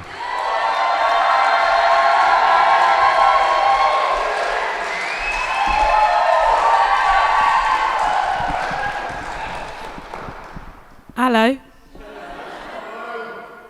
I had a realization in the break that I'm now incapable of not voicing, which is that I'm wearing a bra. And the last time I wore a bra was for Jake and Amy's wedding.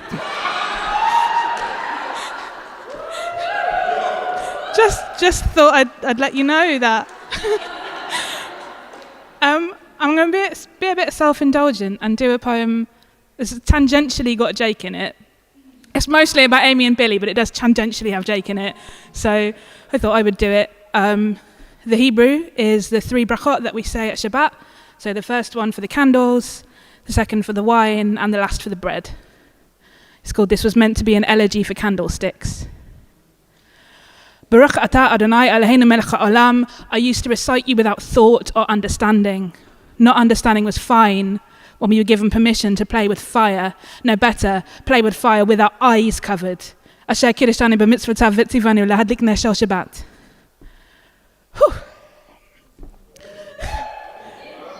Baruch atah Adonai Eloheinu melech ha'olam.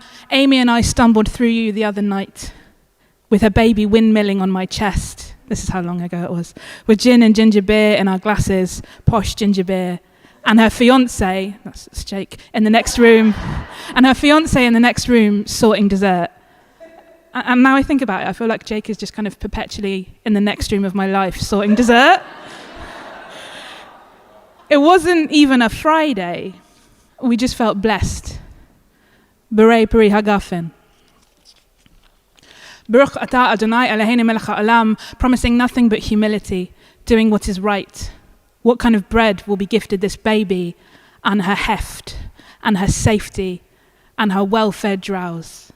Chamotzi lechem min haaretz. Thank you. Please welcome to the stage, Spike Zephaniah Stevenson.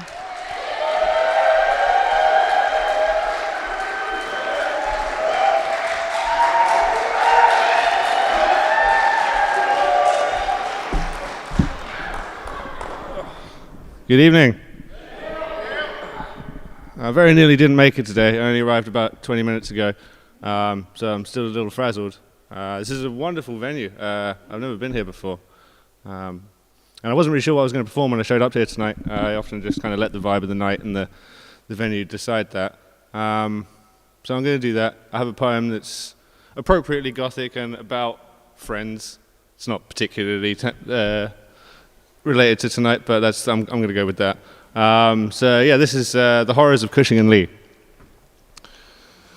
57 was the year that it all began, starting with Hammer Films hiring Jimmy Sangster when he would write a script that would change the game and bring Hammer Rannet stars worldwide acclaim. Cushing was the first of the actors signed to Terence Fisher's The Curse of Frankenstein, and with one film they changed the course of horror history. Peter Cushing's Doctor and the Monster, played by Christopher Lee, and literally they brought horror back from the dead, shot to the eye with a splatter of red. The first Technicolor horror, and they splashed the screen with Kensington gore and lashings of green. Cushing was mean, more snide than Colin Clive, a subtler performance than "It's alive!"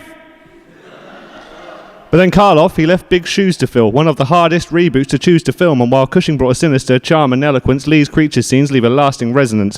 When the relevance of old-school horror was fading, Hammer brought it up to speed when it needed saving, and Lee's amazing. Nay, he's spectacular, so it stands to reason that he should play Dracula.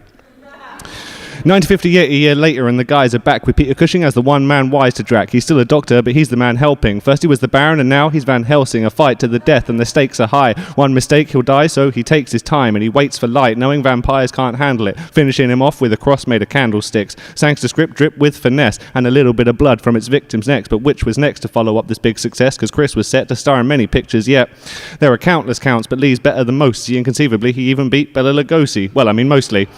And he comes out at night, pallid and ghostly, see him once and he'll die, embodying the creature from Stoker's mind, terrifying with a minimum of spoken lines, but he broke the silence with his victim screams, a wildly different animal from Victor's beast, but Chris can squeeze himself to fit the picture's needs and always brings a sense of gravitas to lift the scene. It doesn't matter if they're starring in a serious story or a tacky bit of horror that's just silly and gory. They were bringing the A game to the B movies. If they are the main names, you can see through these questionable flicks with ludicrous scripts, not so special effects and gratuitous tits. It's ruined a bit when all but these two are just shit, but they made over 20 movies, quite a few are legit. Like The Hound of the Baskervilles, one of the best. Dr. Terror's House of Horrors on the Horror Express. If the creeping flesh makes you scream again, it's nothing but the night of the big heat. Then there are other films of their own independent careers. Christopher Lee's work spanned 70 years. But by the 1990s, Peter's health declined, and he died, leaving behind 6 Frankensteins. He lived a long life, running the same lines, but Christopher Lee played Dracula 9 times. Sublime as he was, the role, it took a toll. You could even say it took a little bit of his soul, for it led to a lifetime of typecasting the villain of the limelight. Quite nasty, and fast he became the go-to Brit for when you needed someone evil for your monster hit, and he rocks at it, even when he's barely trying. 6'4" with a roar that could scare a lion. Channeling the devil, he could chill your bones. Delivery on the level of James Earl Jones. He just wanted the opportunity to be good once. Peter was seen as sweeter, so he could jump from one to the other. He played plenty of bad uns, but he also got to save the day, achieving a balance that Lee never reached, though he wasn't a bitter man. His proudest work was the seminal Wicker Man. No, not the Bees, not the Nicolas Cage one. I'm talking 70s, with Lee as an evil pagan. Didn't need remaking, and they really fucked it.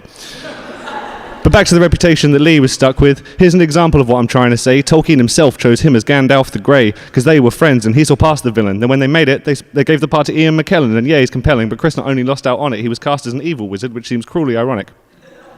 He is brilliant as Saruman, like no one else could be. I just think it's bad he never got the chance to be good. Lee was always successful, so he couldn't complain. It's a shame, though, he rarely got to show his range, and so it came to be that he would join the fray in a galaxy far, far away. Thank you. Now, Peter did the same when it was new and hopeful, but Chris got there late to a slew of woeful CGI battles and stunts with Yoda. Now, the Francois puppet might have won me over, but the fun was nowhere. This was episode 2. They dragged in Chris to play Count Dooku. Even 50 years later in a sci-fi fantasy, they called him the Count. Only guy in the galaxy. But Peter, he got it even worse than Chris did. That shit they did in Rogue One, that was twisted. The man is dead, let him rest in peace. You can't just CGI him into the Death Star scenes. It's messed up, please, just leave the dead be. Though I see the irony given a cinematic library. It's curious a man who played Frankenstein will be brought back to life by a man's design. As a fan's desire, I can see the thinking to it, but that doesn't make it okay to then actually do it. He's not a property, he was a noted actor, and he's been immortalised without motion capture. But that doesn't matter, they were both delightful. I just found all that upsetting. I didn't mean to be spiteful. The very finest actors and the best of men, they were thespians and they were the best of friends, and the rest depends if you have a taste for these old horror movies that are laced with cheese and pasty fiends. They're not for everyone, but I've been watching Hammer horror since I was very young with my mum, so for me it's just in my blood, beast terror. But whether or not you think they're fun, you simply cannot ignore the important legacy of these performers, nothing short of legendary. But it's a given, you don't need to listen to me, just go watch some Peter Cushing and Christopher Lee. Rest in peace. Thank you.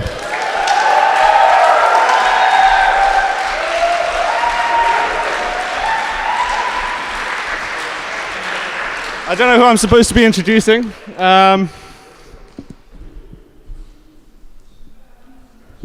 Rebecca Cooney.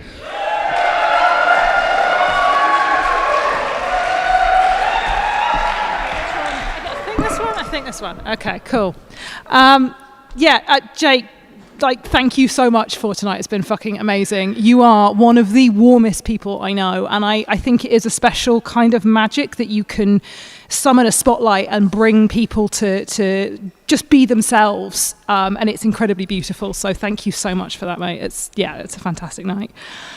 So I was trying to work out what to perform tonight, and I realised I have actually written a poem for a 30th birthday before. So I thought, well, why not do that? I mean, I think I had a lot of friends who, I think, looked at 30 with a bit of trepidation, which I was always a bit like, to be honest. I think my 30s are going to be much like my 20s, but with better quality alcohol and more self-confidence. So far, give or take a pandemic, it's not been bad. But the friend that I wrote this poem for, I think her life really hasn't turned out the sort of the way she wanted it to by 30. And I was trying to say that this is nonsense. So this is Fibs the World Likes to Tell the Young, and it's pretty new. Yay! Sorry, I haven't had that for a while. Fibs the World Likes to Tell the Young. If you swallow an apple seed, a tree will grow in your stomach. Sitting too close to the TV will give you square eyes, and your thumb will come off if you suck it. If the wind changes, your face will get stuck like that. A small paranormal creature will sneak into your room to buy the discarded bones of your head. Another one, much bigger, will watch you all year to decide if you deserve presents. There is a chance you may not deserve presents. Your mother knows exactly what will happen if you don't start behaving by the time she has counted to 10. That there is such a thing as a normal life, and to live one is desirable. Fitting in and belonging are the same thing, but courage and fear are not. That princesses locked in towers cannot save themselves. Great adventures do not happen in the small green corners of the world, and battles fought within the walls of our own skulls don't count. People who get everything they wanted the first time of asking always tell the stories worth hearing. Grown-ups know what they are doing, and you should know what you are doing by the time you have counted to 20. That the tree you have grown from an accidental seed in the core of you is not beautiful, and its blossoming tangles should be hacked into shape, because life will not begin until you are perfect. Perfection exists, and you are not it. Who we've always been is all we'll ever be, cursed by the indecision of an old wind. That growing up should be anything but a gleeful escape from the feeling of being watched all year. That the human heart knows what a deadline is. That anyone knows exactly what will happen by the time they have counted to 30 or any time after. That there is such a thing as too late. Thanks. And next up we've got Tyrone Lewis.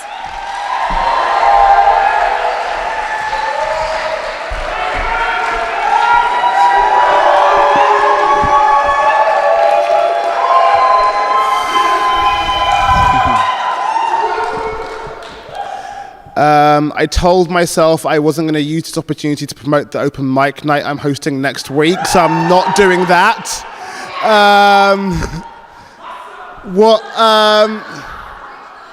Before I get into the process open mic night, 29th of Tuesday. No, 29th of March, Tuesday, Hackney Wick, all that stuff. But no, seriously though, like, I've been doing poetry for like 16 years now, and I fucking fell in love with it when I first started it. It was a great thing, and I met Jacob Sandrose when I started doing it, and that was a great thing for me, and starting out with this workshops was wonderful and great, but I also know that, like, again, that was fun when I was a 16, 17-year-old, then I went to uni and all of that, and like, it honestly wasn't until I came back to the open mic scene that I was like, oh no, this is the poetry thing that I wanted to do, and like, I'm very aware that a large part of that was meeting Jake and everyone like that in that scene. It's like, oh, this is giving me the energy to like fucking like, from the thing like, oh, this is a nice little fun thing to, no, this is the thing that like, I want this to be the main part of my life or whatever. That's been like a main thing. Like Jake's energy has been a big part of that. And like, I was trying to think of what poem to fucking do tonight. And like, in general, whenever I'm doing a feature set or anything like that, like I will change my poem so many times, but like I remembered that I have this poem on my phone like 5 minutes ago, so I'm gonna do this one that I haven't performed in maybe 5 or 6 years now, so I don't think I've even read it in 5 or 6 years, so we'll see how this fucking goes. This one is called Is That the Best You Can Do? My friend would beat your friends. From sumo wrestling to bare knuckle balls, my friends are bringing knives to this fist fight. They are hardcore battlers, savage warriors. My friends are winners, and you don't want to test their punches. They are machine gun fast, hitting like a shotgun blast. With sniper precision, it is your best decision to not question them. You are not in their league, boy. They have won it all, done it all, and they will not fall. They are both the immovable object and the unstoppable force. They are the people's champ, the whole damn show. They are grapplers, technicians, magicians, and you don't want to be on their bad side. Now, let's pause a minute. Reverse the image to where they grew up, where they were forced to learn about bruises. They were forced to learn about how to fix scars, physical and emotional. They were 10 then. They were 5 then, they were 20 then. They are still patching up their wounds today. If you look close enough, you can still see the duct tape holding them together, but know that they are not alone. Each of them trading saliva spit to try to keep more pieces from falling. No one is missing anything, but they're still looking for that super glue to keep everything in place, and they have lived through bombs and explosions, tornadoes and thunderbolts, bones cracking, but they know that this isn't it. See, they've still got a tendency to fall in love so easily. The battles have never taken their hearts. They can deny it, but compassion flows in them. My friends are lovers.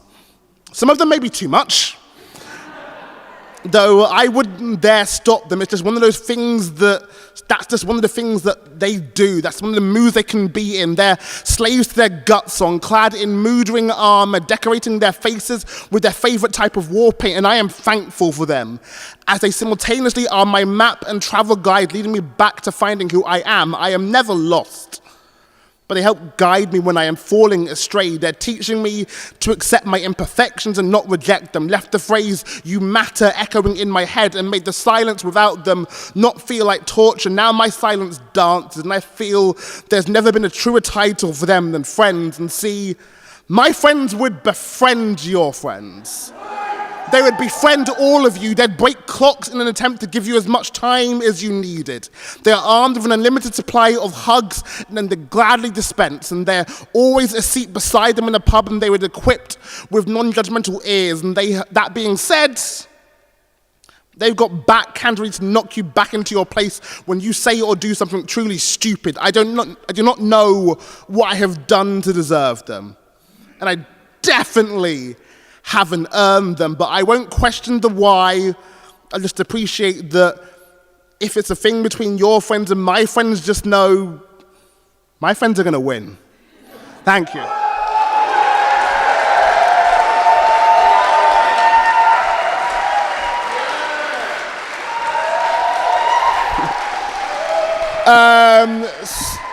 Speaking of my friends, up next, a winner of a poet, lovely, lovely human being. Welcome to the stage, Laurie Eaves.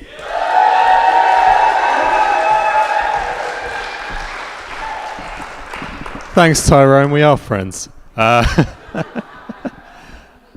Thanks to PJ and Woody and Tyrone and everybody who shared those really old poems tonight. It's been lovely hearing those cracked out of the vault after a while.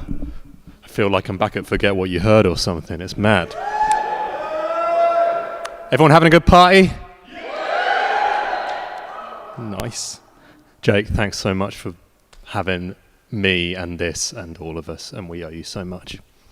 I love a party, but I don't love a party as much as I love tidying up.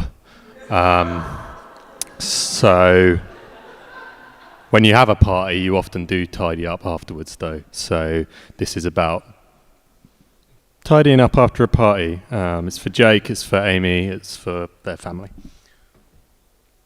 It's called After the Party because I'm quite good at titles.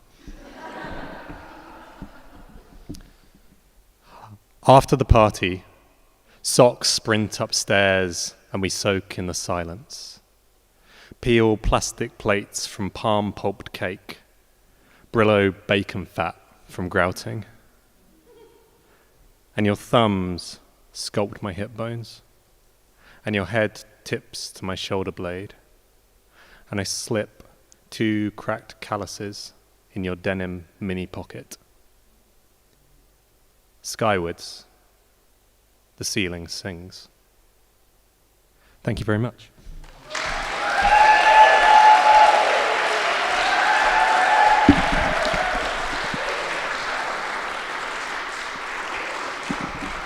I thought it was, but I just wanted to check. It's an absolute pleasure to introduce the next poet, which is Mir Early.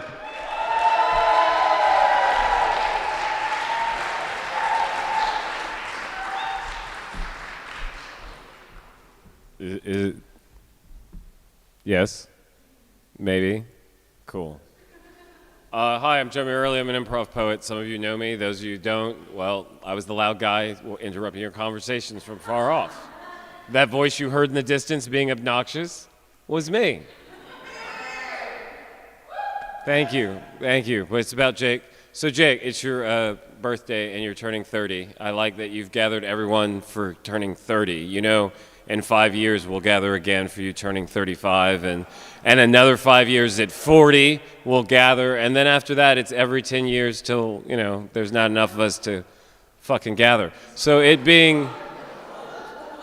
What? There will be one day when there's not enough of us to gather. Don't worry, Jake and I will be together laughing about how you guys were all uptight. And, you know, be really upset that no one could make the fucking Zoom meeting for the... I only have one poem. I was told 5 minutes, and then other poets came up to me and you go, we only have one poem, right? And I was like, why would they tell you only have one poem? Because then you'll go on for 10 minutes talking about shit. I'm an improv poet, so I've been imagining things to tell you. Stop it, because when you enjoy it more than everyone else, they think it's a black thing. Did someone say race? I don't like offending people. I like us all laughing about the bad shit together. No. I'm just not a discussion. I was just referencing. See, this is the problem with having a poetry night for poets made up of an audience of poets. It's going to start late, and then you're going to say something completely just bullshit off the side of your mind, and then it turns into a whole sub-discussion. That now when we run into each other in Tesco's, it's going to be like, oh, hey, yeah, I'm buying this. It doesn't mean anything. So, oh, yeah, and thank you, Amy. You've done so much for us all. Back to it. No, you did the heavy lifting, Jake. But so, you can either have your favorite poem, which may go down like, or I can say really nice things about you for a 5-minute period. Me to say, wow, it is so cool. I just want to say, it is so cool that this is in a church, because this is definitely going to get me into heaven. Somebody start the 5-minute timer, and if my skin starts to boil, put water on me. Here we go. 5 minutes of praising Jake. What can we start with the easiest way to introduce it. What can one say that hasn't been said? And then you let that rest for a second. Let the people feel it in their heart. I met Jake Wildhall different. Yes, different than many here. Let that be mysterious. Maybe we had a thing. Am I unattractive? Is that what you're saying? Make it about yourself for a weird, awkward moment for everyone. I met Jake Wildhall many years ago. Funny enough, almost 10, 12 years ago. So I was in my not even mid-30s then.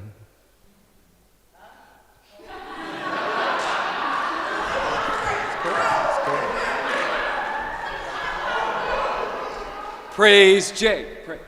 No. No. The level, it's what you have to do. I didn't make this happen. I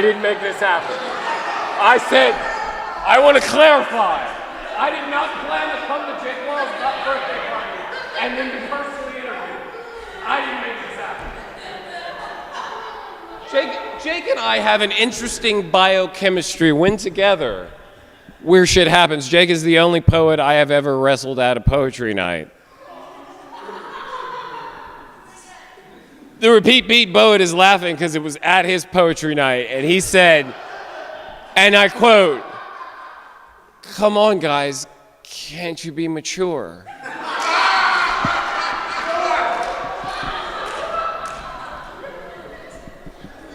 Can we get, listen, I'm enjoying the relationship. Can we get back to being about Jake? Jake Wildhall has been described by many here as a good soul.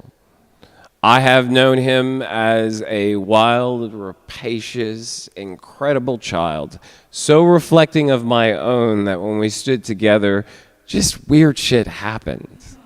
Like grown fucking men, not mad at each other. I want to clarify, it started out with tickling. Wrestling on the ground. I have seen him try. I have seen him do. I have seen him give. I have seen him know the nature of himself, both good, bad, and indifferent, and to strive for the idea of who he wants to be. Jake does good for the best and worst reasons in the world. Because it has to be done. If it is not done, it does not hold up. And it may not ever echo back into your life. You give because it is the nature of what you understand good people to be. And so in that, you have remained a straight line all of our times together. We all fall and we all grow. Very few people are wise enough to do it in public, to do it out loud. Very few people are powerful enough so that your good, bad, and messy weaves itself into the texture of other people's lives. So much so that you, the stone being thrown in the air, hitting the water, have made an echo that will outlast you, outlast the body public here now, somewhere far away and another night with someone who was not able to come. Your spirit is being shared because it is a part of the good which you have strived all your life to be. You have built communities, and once you built communities, you built outlets. Fuck, some of these people in here don't give me calls back because they got book deals. I wonder who helped them get that. I'm kidding. I'm kidding. I don't call any of these people. I don't hang out with poets. Jake, you're a beautiful human being. Too many people I know have subsisted off of your good and the best way, right when they needed it. I mean, you can put a lot of fuzzy words into fuzzy words, and you can just keep going over it over again, but if I keep saying things that'll sound very much the same to me, I'll cry. You are loved, and you know how much the stranger is in need of love. There's a room full of freaky strangers, big freaks, all of them freaks, lonely, damaged, fucking, I can't even look at them, damaged people, right? Who found a way to make things better and then found community, which you invested in just being as fucked up as us all. You've built a family, you've made a life. I joke all the time when I see you, I will not give you a cigarette, your wife will kill me, and tell her I said thank you.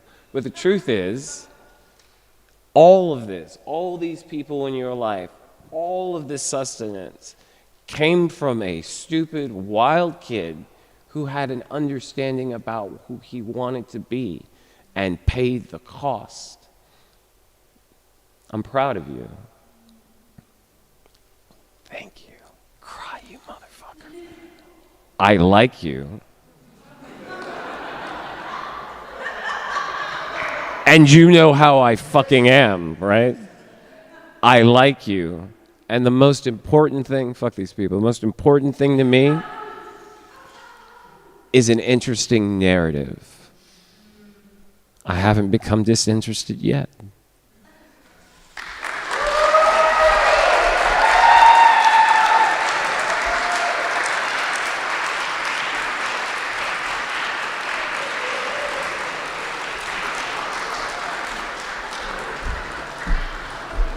What do you think?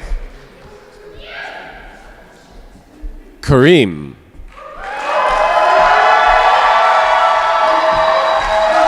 Yeah. Yo, what? Okay. All right, cool. Yeah, all right, chill out. Chill out. Cool. All right, cool. Yeah, can everyone hear me? Yeah? All right, lovely stuff. Yeah, Jake, I'm incredibly waved in your honor right now. So I'm going to keep this as concise as the vibe allows, yeah? There's two people. Well, firstly, I don't know if the people at home can see. Fam, the ceiling's fucking beautiful. Like, big up this ceiling like 20 times. Yeah? Beautiful ceiling. Yeah? Don't look at it while I'm fucking reading. Yeah? But like, yeah? Beautiful ceiling. Absolutely gorgeous. You know? Like, people took time over this. Get me? Cool. Shame people at home. Haha.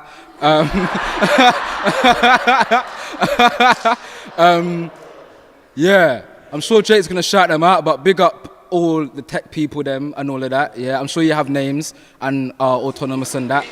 But yeah, shout you like that. They can't hear you, rude boy. I don't give a shit now. Cool. There's two people that, well, no, three. There are three people in my life that you remind me of, yeah? There was a guy in school, he was a few years older than me, called Lyrical Flex, yeah? Lyrical Flex, that's the kind of names that people were going with 2005-06, yeah? Lyrical Flex, yeah? From Strawberryville, Finchley, aka Graveyard Family, all of that, yeah? And I used to make these things called Produckies on MySpace, which were basically like digital collages, I guess, yeah? I have an article on South London Gallery website if you want to hear about it. It's kind of wavy, I can't even lie. Yeah, and so, yeah, I was an easy target in school, and Flex one day put his arm around me because he wanted artwork, but the fact that people saw Flex with his arm around me made all the bullshit stop. But not only did the bullshit stop, I could just be Kareem. Like, I went to a boys' school, 2005, yeah? Nanked up, daily, kids, yeah? I was looking at my kitchen drawer before school, yeah? Yeah, cool, do you understand? Flex put a stop to all of that, yeah? So Flex was the way that art kind of saved me in a way. Anyway, cool. There was a lady in my church called Auntie Tokes, and she was a writer, she was a performer, she wrote plays, books, all of that. But the fact is, when she would teach the teenagers, she would just keep it so fucking real. Like, everybody else was very tiptoey around sin and all of that, and Auntie Talks was just like, alright, kids, I can't even lie, sex is great. Like, orgasms are fantastic, orgasms are how I know God exists, like, do you know what I mean? But like, you know, it should be with someone that you actually give a shit about and all of that kind of stuff. So Auntie Talks is the reason why I'm writing, and Jake, like, people tell me shit that you say about me to them. Like, I don't know if you know that. Like, people tell me shit that you say about me to them. I'm sure, if Caleb was, bruv, the day after Caleb won, like, what fucking prize was it? Forward? Yeah, Badman Forward, innit, yeah? The day Caleb won that, yeah, we went on a run, and Jake was bigging up Caleb for like a whole kilometer. Like a whole kilometer, just saying, yo, like, man deserves it, yeah? That's the way that man is. That's the way that he is. I don't remember who the third person was, but get me, oh, cool, it is what it is. Alright, I'm gonna read this poem. Yeah, cool. I'm writing a series about Christian kids that are on badness, yeah? I went church in Kilburn, yeah? Kilburn, yeah? Kill and burn, yeah? Yeah, there's a hill in Kilburn called Shoots Up Hill as well, yeah? Wavy area.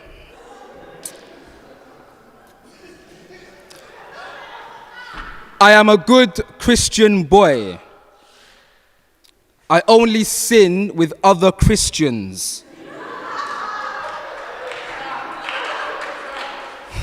The wine I drink gets converted by the Christ in me.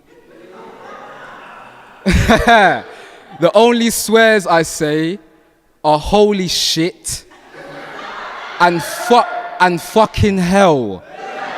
Because even Jesus would say fuck hell.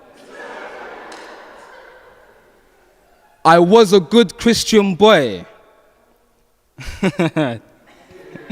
When we robbed the pastor's house, we let him put clothes on first. He was in a jacuzzi making bubbles by talking out of his ass.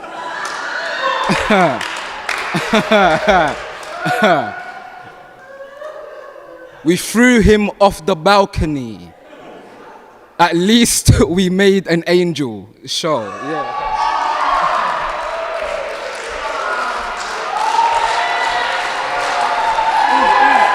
Yo.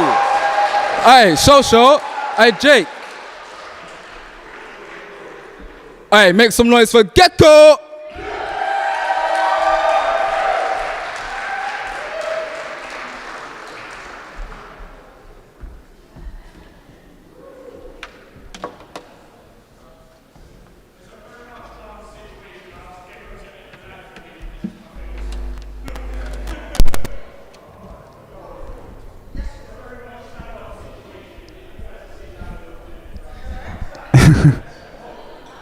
Yeah, Jake asked me to finish with this song, which is about my favourite fruit juice. And it goes like this.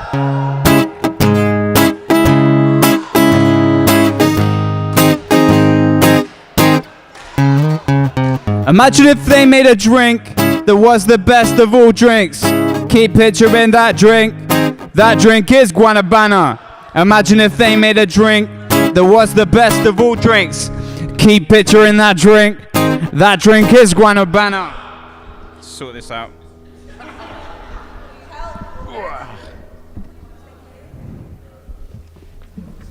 Yes, I do like a Stella, drinking pints with the fellas, but I also like guanabana. Drinking guanabana with the fellas gets me high but so natural. Totally legal, that's factual. Makes me run like a cheetah, makes me fly like a kestrel. No, it's not a mix of banana and guava. It grows in the rainforest, Tropicalia. If you don't know that, then you know nada.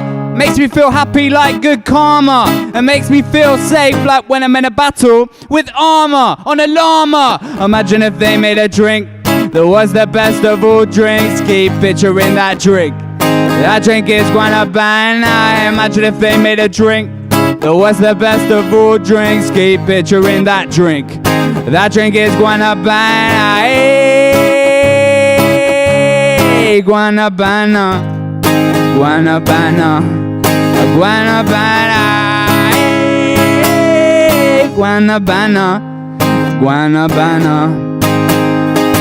Guanabana yes, guanabana no. Guanabana what? Guanabana oh. Guanabana fast, guanabana slow. Can I get a guanabana for the road, yo? Guanabana es muy guapa. Love it almost as much as me and Mana. Made US and B guanamericana. If you don't like Trump, then hit him with a spanner. Hannah, what did that coke and a canna? Put away, don't care if you got it from your nana. Hannah, don't look like I'm talking with the stammer. Guanabana's big, I mean big like Savannah. Want it as much as Malta wanted pianos. The poly wanted cannons. Hope you understand this. One like Amber wanted orangutanas. Maxwell and hammers, Picasso on a canvas. Imagine if they made a drink that was the best of all drinks. Keep picturing that drink. That drink is guanabana. Imagine if they made a drink that was the best of all drinks. Keep picturing that drink.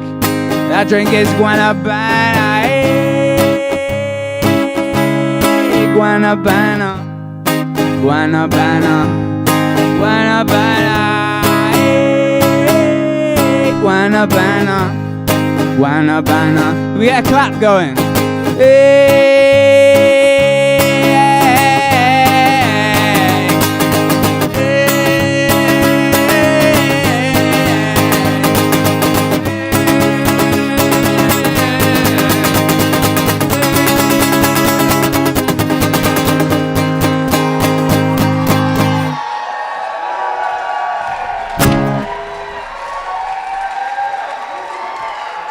Love you, Jake.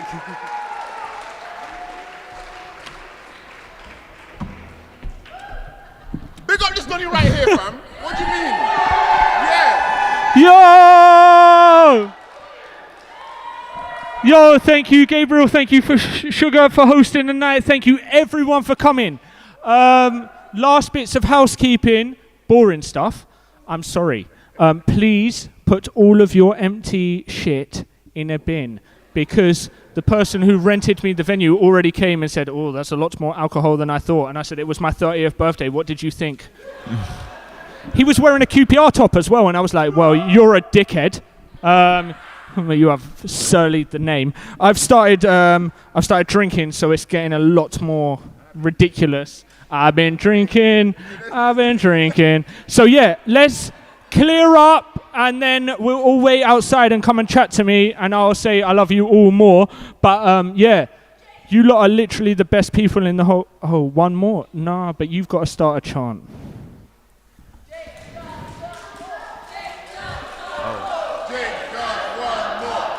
Does one more. Jake does one more.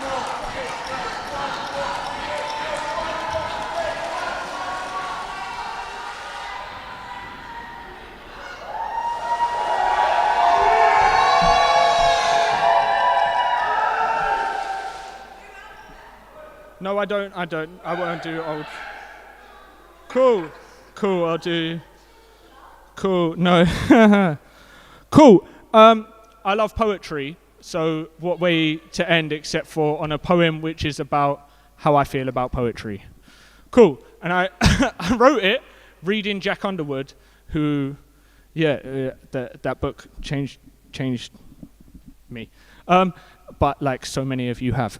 But yeah, I love poems. This is about that. We say he is our dad. We say it like that, or maybe like an anchor, like he has fathered us. Like there is no God, only the writers we are trying to be a mirror of. How the sky is a mirror of the sea, and drowning is the most poetic way to die. When I was a kid, I held the sea next to my heart like something close to death, until two boys held me under it the same way. When they finally let go, I imagined this is what birth was like. Sometimes a poem is like this. Sometimes I am the sky, and all I want is to be the sea, to have parts of me that have never been seen. Cool.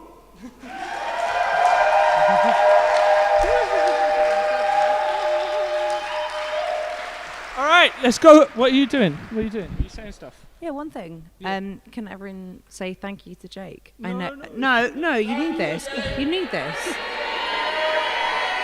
Oh, you're my best friend.